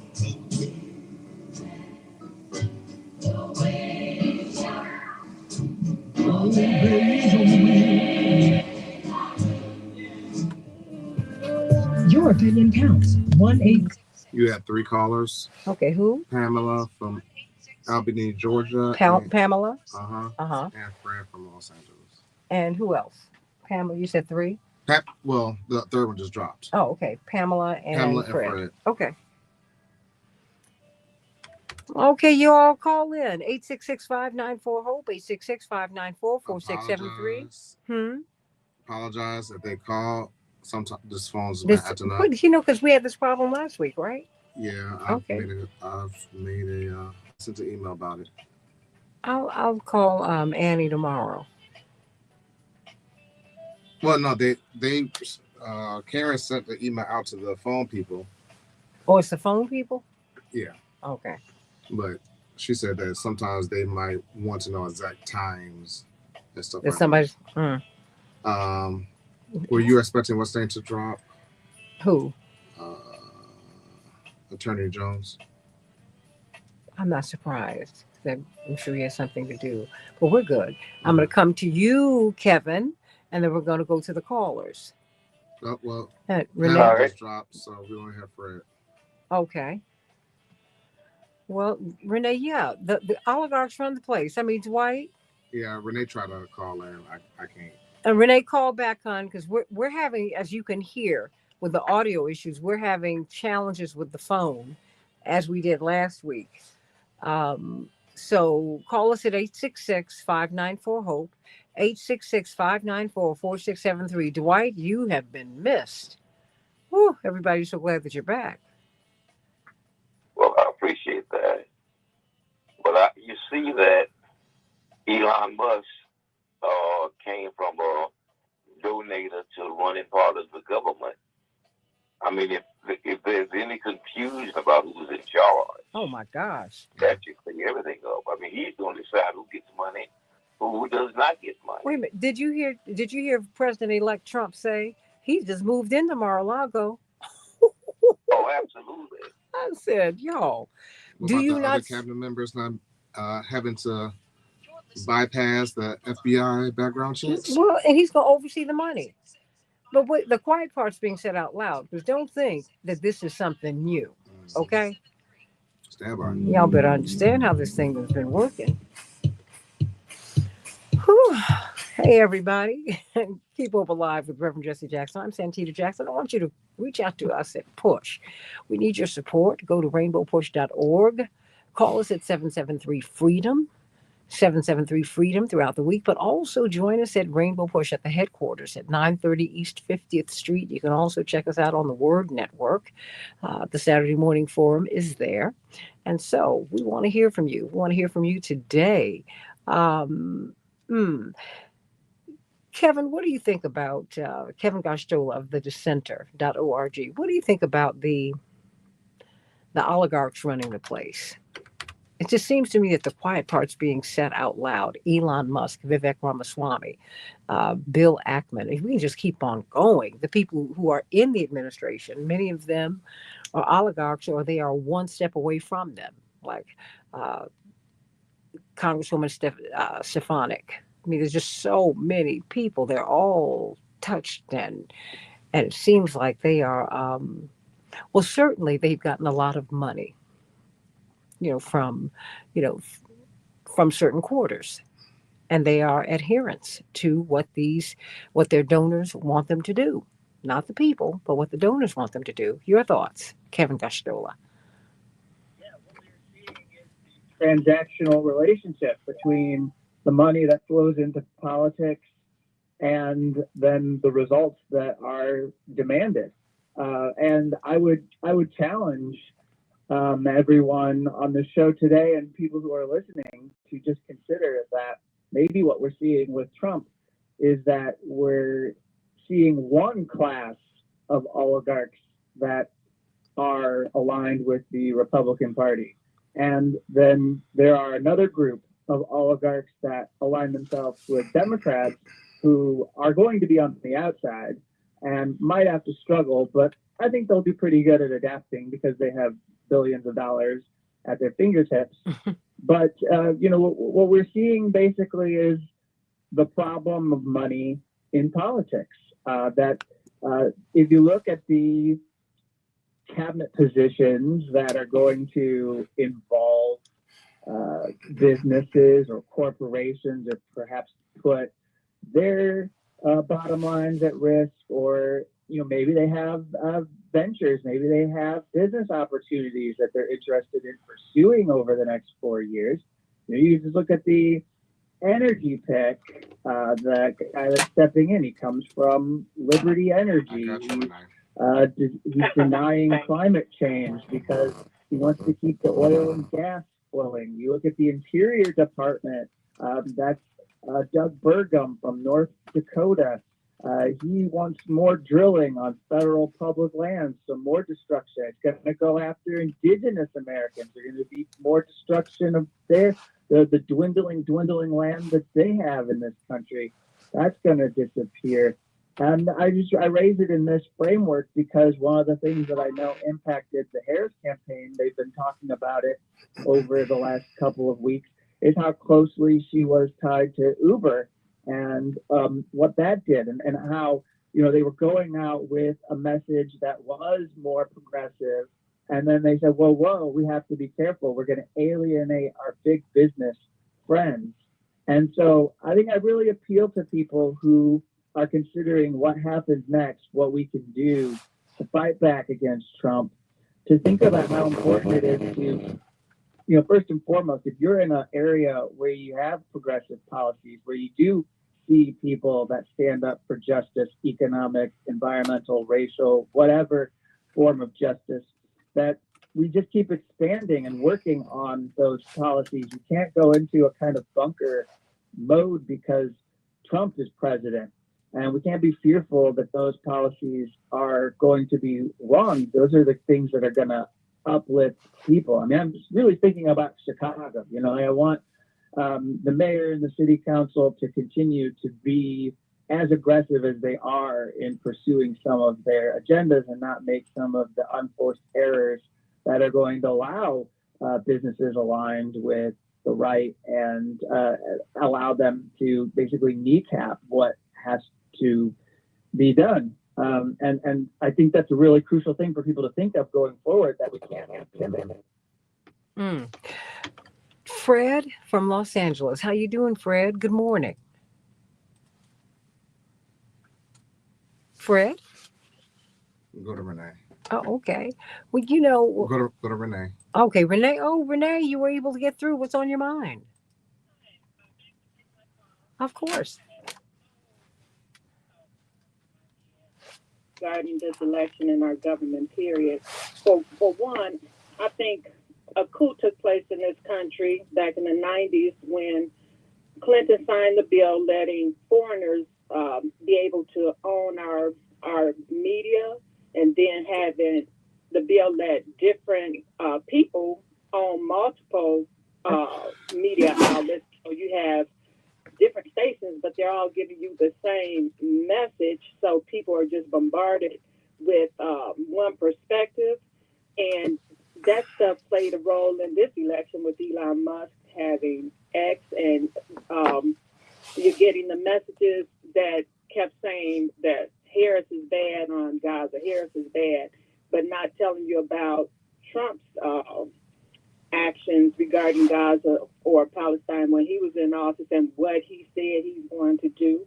You had Greg Palast on your show many times, and he talked about how they were going to steal an election. I don't hear anything now about how, in 2020, Trump tried to steal the election after it happened.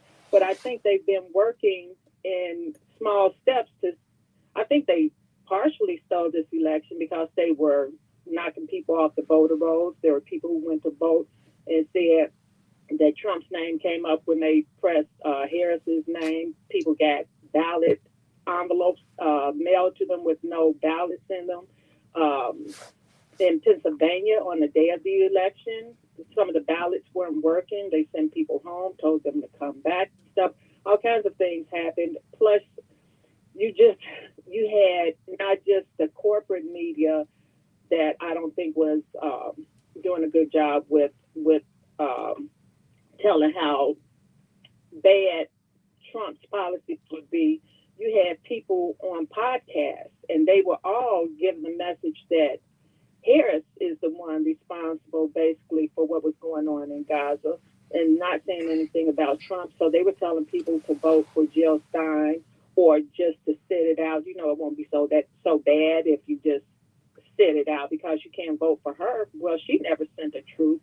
She never sent any money or weapons over to Israel. That was Biden, which brings me to the fact that Biden was one of the top paid people by AIPAC. So I think he did what he was put in to do. He's delivering the Middle East to Netanyahu.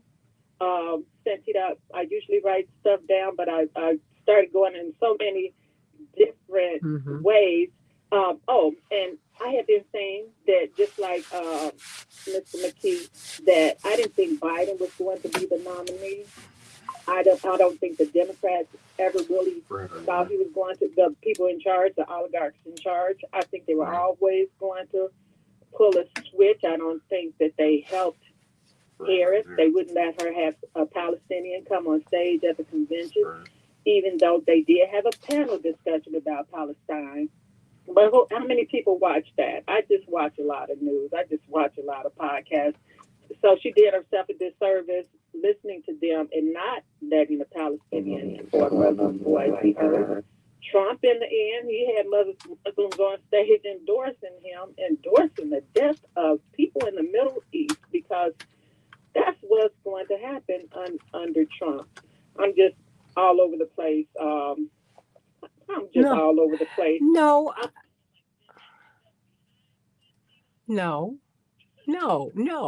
I think it's just, I think the dam broke, because it's been a year of shock and awe. Okay. We have seen, you had the Democrats, because we talked about this on this show and on my show, to cancel a primary. Who could even imagine that? It's they didn't do that during COVID. Canceling, what they did do was throw Bernie under the bus, which was crazy. Now, they did do that. So there's that. It was horrible. I mean, and what did you say? And with all of his followers. And so that disaffection is still with us. And people don't want to talk about that. That was the same race that the vice president did not do well in. And so, I mean, it's when you keep looking at these things, you have to put everything out there so that you can get this right. So I think you're just pulling up things, and as you talk, it's like, wait a minute. Oh, it's like whack-a-mole. You hit this one, and then something else pops up. You pop. Fred, can you hear me now? This is Fred. Can you hear me? Yeah, I can hear you. Hello? Yep, I told you, poor people do parties. The oligarchs do power. They invest in both parties, and they keep everybody else off the stage. Okay? So let that go. We're the ones who are running around here, getting mad with each other, and they keep us fighting each other instead of fighting the power. Shame, shame, shame on all of us. Shame, shame, shame. But you know what? Stay right. You know, I'm going to have to put you on hold so you can talk with us during the break. But I got to get Fred. I got Fred back. Fred, what's on your mind, hon? Good morning.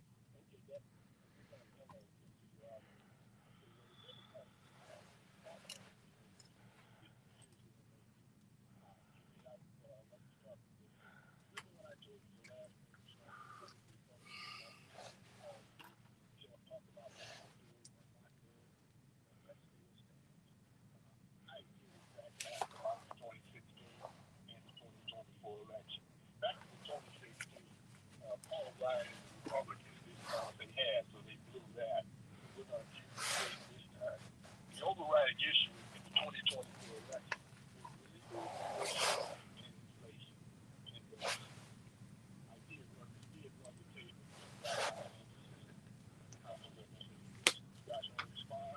table. So your question is what? Or you respond to what exactly? No, I mean, I'm just trying to get your point so people can have something to respond to.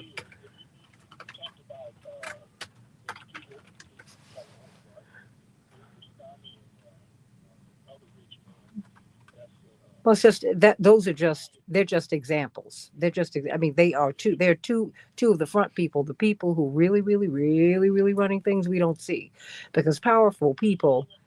Well, I'm just saying, it has been my experience that the most powerful people in the world, really, they have so much power they don't want you to see them. They stay in the back. No, I don't own the station.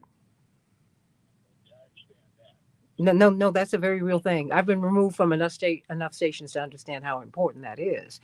And the airwaves are supposed to be free, but they're not if you see the arduous and onerous process that you have to go through in order to get a broadcasting license. So, I mean, look, the fix is in on all of this. And I think that whether you identify with the Republican or Democratic Party or the Green Party or whatever it is, I think we need to stop fighting each other. And like I said, fight the power, because we all come up short. But I mean, how, and I think that that's so unfair to us. Your response. All right, honey, but I'm not gonna worry anyway, because I know that wrong cannot live forever. I know this, so I'm not worried about that. Dwight, your thoughts, about the oligarchs running the place. Do you think that we really have a sense of how the system works, Dwight? Absolutely not. No, we think that democracy is real. Whether or not it's the Republicans or the Democrats, is that by the time we see who's in the White House, they've already been vetted by the rich, who've already decided whether or not they qualify or not. And I mean, it's no accident that 90% of their presidents are related to each other by bloodline. I mean, this thing is so far above much of our thinking, is that we and I think, we should participate in the symbolic, but I think when we do that, we need to understand most of it is symbolic. Mm-hmm.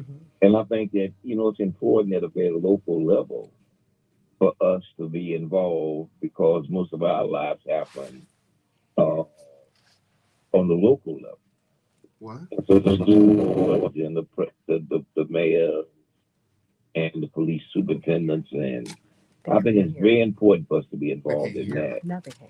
But when you deal with the macroeconomics of it all, you're dealing with empires, you're dealing with 300, 400, 500 years of history, you're dealing with royal families, you're dealing with geopolitics.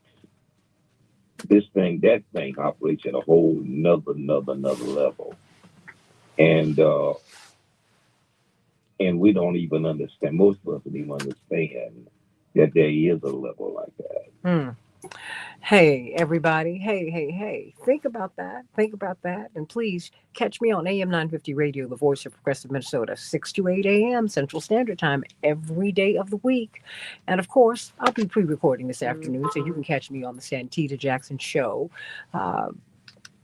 YouTube channel. And, I'm streaming everywhere. And so we're going to be talking about this and then some, because really we have to find out how what we can do about 2026. I'm focused there now, and really understanding how the system really works, everybody. Robert, you said Trump, Elon Musk, Swami, Vivek Ramaswamy, and Matt Gaetz, whose father sold his business for $500 million, and on and on and on and on and on. We need to understand how this works. And we need to vote and not just vote, you have to reach out to these people who seize the power. Because haven't you noticed that as soon as people get a lot of money, they start running for office? Yeah, they got to put their hands on the levers of power. Think about that. Going to get some closing thoughts from everybody here on Keep Up Alive with Reverend Jesse Jackson. Call us at 773-FREEDOM throughout the week, and go to rainbowpush.org and get involved. Closing thoughts on Keep Up Alive with Reverend Jesse Jackson in just a few minutes.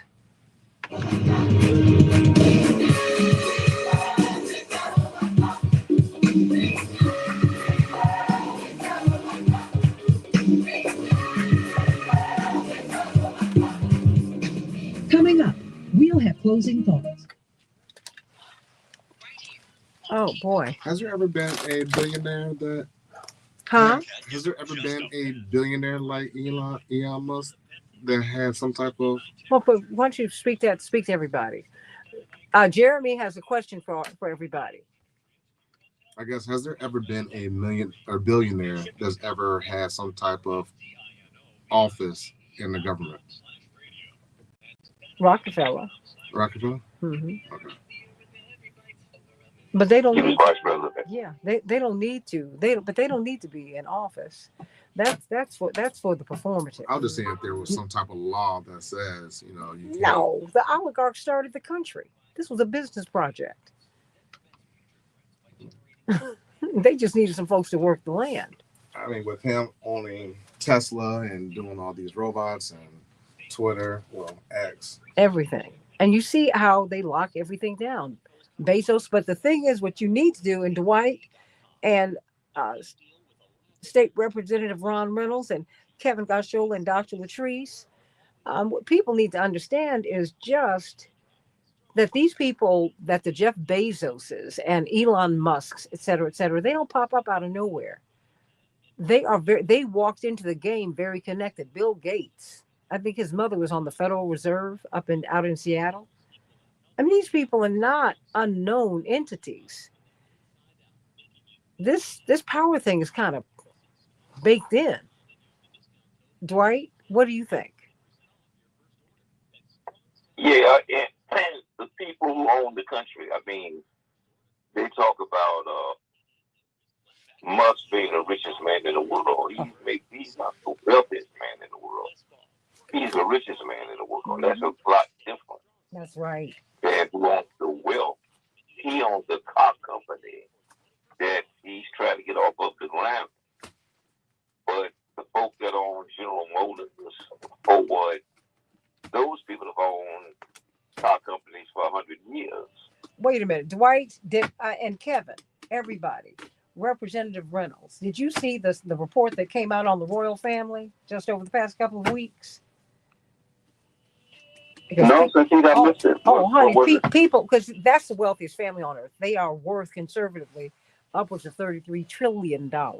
Okay, they're the only. King Charles, like his mother, is the only person who owns whole countries. That's what the Commonwealth is about, right?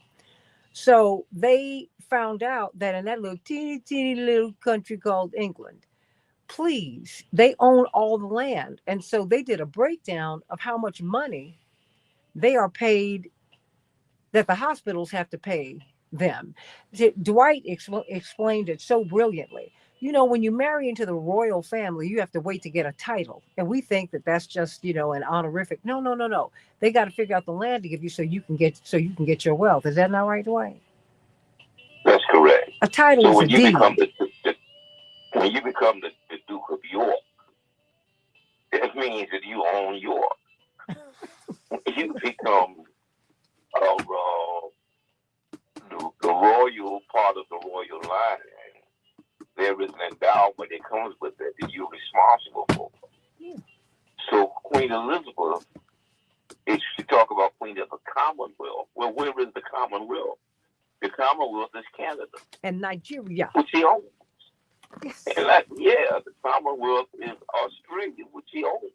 30 seconds. Has the title to. And so when you saw the explorers land on a country, get off a boat and put a flag on that land, they were claiming that land for the royal families that paid for it. Come on. I'm coming up. Everybody's going to have just under a minute. 10 seconds. Yeah.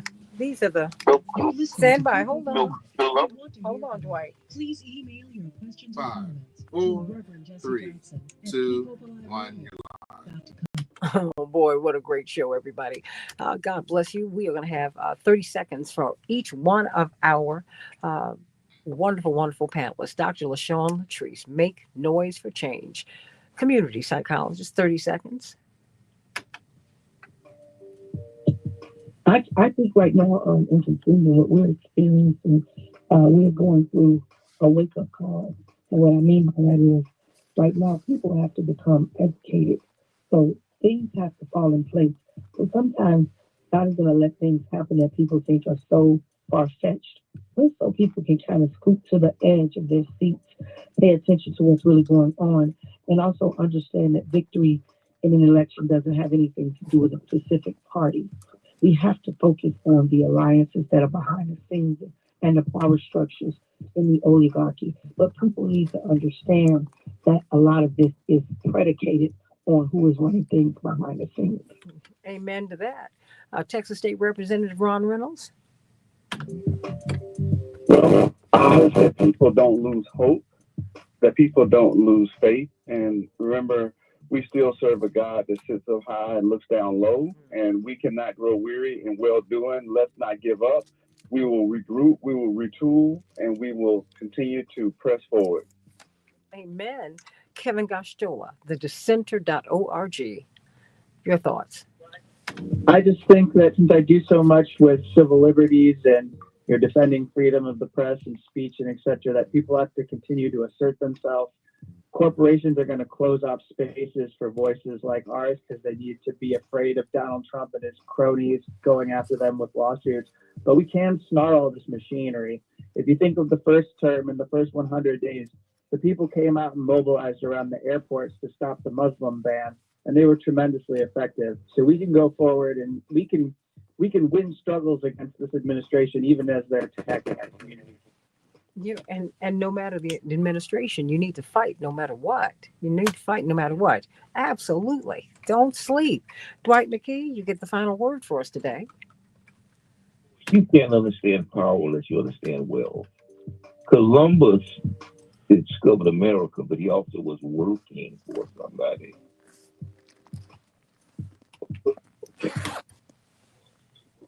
The royal family in Spain, he worked for Isabella. He worked for Ferdinand. That was their flag we put on Columbia. The Vatican is run historically about 20-25 Italian families. They passed the popeship between themselves historically. About 25 Italian families run the Vatican and they decide who the Pope is. And so unless you understand that these countries are really kingdoms and there are kings behind these kingdoms, then you don't understand how the power flows anyway. The Bible says that there are 10 kingdoms that give all of their power to one king. This thing is about empire.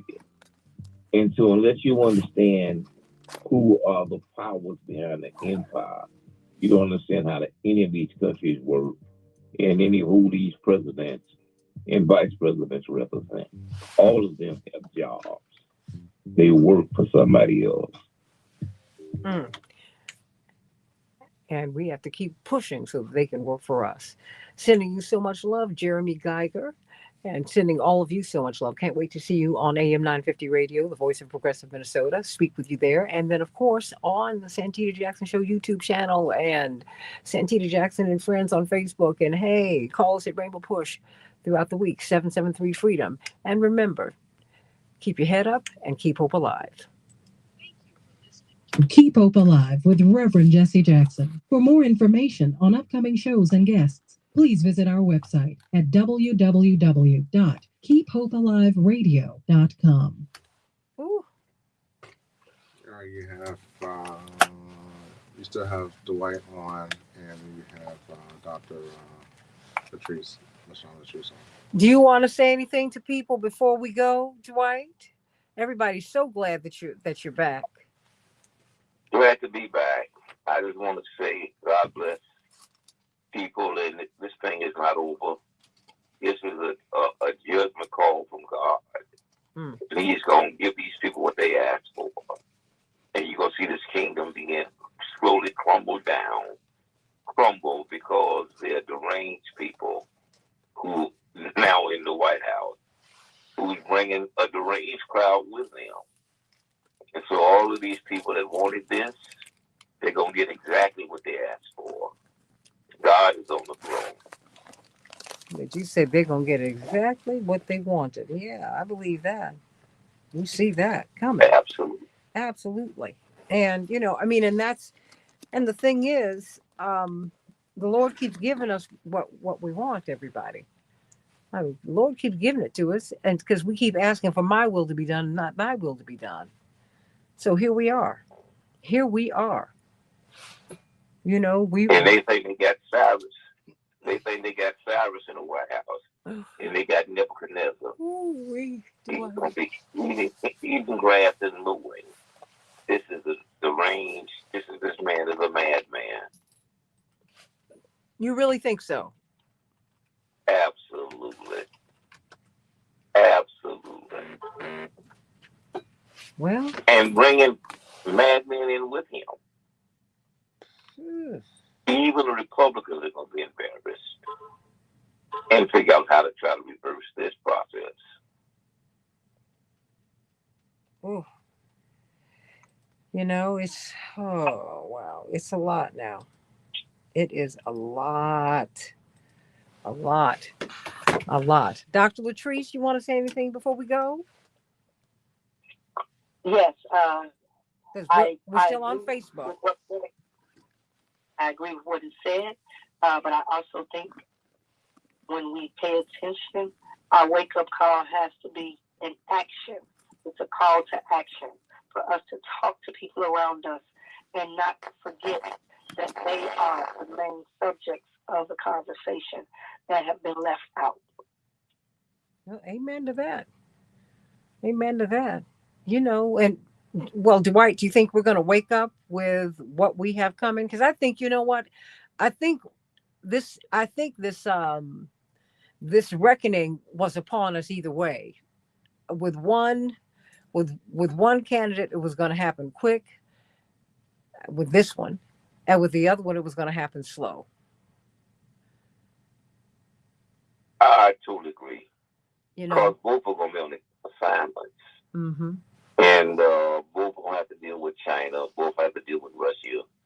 Both of them are trying to hold on to a system that is failed all over the world. Both of them are trying to save capitalism when the resources can't sustain it. I mean, they both will end up in the same situation. Because that's both of them have to deal with the environment and the changes in the environment. That's right. And cannot make the kind of policy changes necessary to save the environment. I mean, both of them will find themselves in the same situation ultimately. Yeah, because it's the master that they're serving. It's the masters that they're serving everybody. And what Robert Williams says that Trump is proposing new reparations for whites. What do you say about that, Dwight? Oh, yeah, but he's not that way. He's not doing it that way. Is that the distribution of wealth is so extreme now that there is no reparations to be had. What he's going to do is for the not so endowed. Hold on 1 second. You can start again because it went crazy. Go on. For the middle class black people, he's going to give them some crumbs so that they can stay in the mix and keep fighting the wars. But the distribution of wealth lies so extreme. There are no reparations to be given to white people. Oh my gosh. Because 5% of the people own 80% of the wealth already. Everything. And 90% everything. So there's nothing to divvy up. I mean, these people, I mean, if you can believe it, Elon Musk and all of these guys are made wealthy by our tax dollars. They get government contracts. Jeff Bezos gets government contracts, all of them. That's what they do. And if we understand the game, we know how to fight. But we've made this personal and we go after each other. Don't do that. Don't do that. And again, that's money. That's not wealth. Explain the difference. Well, wealth is owned in the means of production. Wealth is the folk who invested in the country at the turn of the century before the country became a country. Wealth is, the J.P. Morgans who owned General Electric, who bought it at General Electric, who put electricity on the map. J.P. Morgan had the first electric light at his house. First electric light.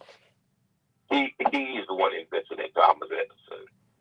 And who, then invested in the ones that own RCA and those who owns the means of production all over the world, who owns the copper mines and the gold mines, the Rothschilds, who own the everything, the gold mines in Africa, everything. That's the wealth of the country. Queen Elizabeth, her son, King Charles, they own it. They own everything. There's London and there is the city of London. Dwight, what did you say? And You've got Rome, you've got London, you've got DC. What do they represent, Dwight? one represents the military, That's other DC, represents the religious, the other represents the money. the money. So Mhm. Rome is London religion. represents the money. That's right. Vatican, Rome represents the religious, and Washington is the military. Boom. And that's who owns the world, controls the world. Now they're competing against other ideologies like the Russians and the Chinese. But that's also wrong.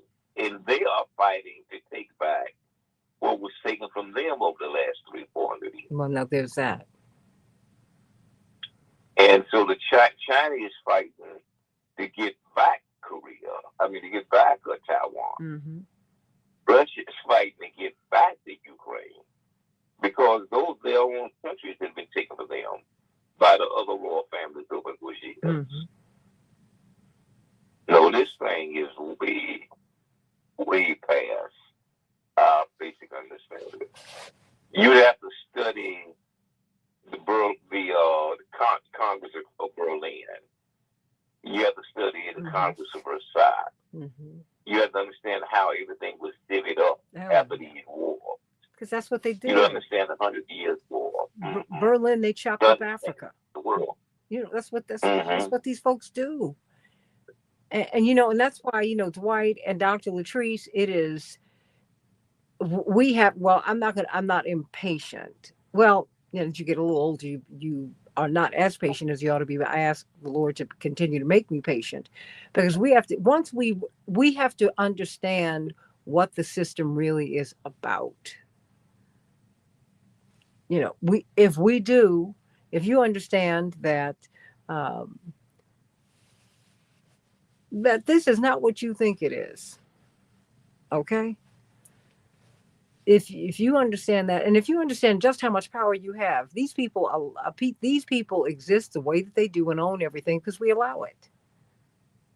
But a lot of it, Cynthia, and I'll let you go, but a lot of it can just be understood just about the languages that are spoken. So if you are in a country, continent like our continent, the United States, and you're from Africa, and you're living in Detroit, but you speak in English, that tells you everything. If you live in Brazil and you are Aztec, but you speak in Spanish, that tells you everything. Now, come on. If you are in Canada, which is part of this continental divide, and if you're speaking French and English, that tells you everything. If you want to understand who owns your country, who owns your mind, who owns your resources, you can always tell by the language whose language you speak in. Mm-hmm. That's who's in control of your life. Absolutely. And what did Ashley King down in Memphis said, Tennessee State University lays off 114 employees for Christmas. It's owed over $2 billion. Indeed, our land grant colleges are owed more than $14 billion. If memory serves, it's more. I think it might be even 15 or 16 billion. Lawmakers call on state to fully fund Tennessee State University. And remember, they got rid of Dr. Glover. What they're doing with these HBCUs, Dr. Latrice, Miss FAMU, and Dwight McKee, is they are removing the Black presidents, and they're removing their boards of trustees, and they're turning HBCUs into predominantly white institutions, also known as PWIs. When you go to North Carolina A&T State University, where they have the sit-ins, where my parents met and married at that time, you go on that campus, it's going to blow your mind. And it is the biggest Black university in the country. I mean, Dr. Latrice, LaShawn, I went on A&T's campus. My mother got an honorary doctorate there a couple of years ago. It was just shocking. It puts, I mean, everything is brand new. The campus is continuing to expand. I said, I know this is not for us. Wow. Oh, yeah. Oh, yeah. Oh, yeah. Howard has a television station, 2 radio stations. We used to have a hospital. We just had to sell that. The Dunbarton campus, the law school campus, is among the choicest real estate in the District of Columbia. And just, I said, and it's the most developed university in the area. Who else would have the number 1, Dwight, commercial radio station in the DMV, in the DC, Maryland, Virginia area? Commercially, 7 o'clock, you turn on the Quiet Storm. Period. Yes. And they are getting rid of these universities. We better get clear on this. We need to get clear and be clear on who's running what. And don't let people fearmonger you. You cannot be afraid of Trump or anybody after all that we have been through in this country. Are you for real? And, you know, I've said it so many times, Dwight and Dr. Latrice, we survived slavery. What? How can you be frightened by anything anymore? You can't be frightened. That's the dirty little secret. So I'm thinking we have to go back to the days that preceded what we saw as our advancements. We have to go back to the Booker T. Washington days. Absolutely. We have to go back to the Marcus Garvey days, the days of where we developed our own institutions and we operated independent of government or white people's direct investments in us, where we were not investing in ourselves, and go back to the God that serviced us back then. Absolutely. The God who we confided in, the God that believed in us and we believed in Him, that sustained us back then. That's right. We have to have a rethinking of how we gonna function, operate. Amen to that. And that is a wrap, you guys. I love you, Morning Stars. I'll see you this afternoon about 4 o'clock this afternoon and 5 o'clock this afternoon. Hopefully I can get Dr. Latrice and Dwight back then. Dwight McKee. Boy, you got a lot of love out here, Dwight McKee. People are so glad that you're back. Yes. Yes. Hey, Bernadette, how you doing? Jennifer, how you doing? I will see you this afternoon. Love you.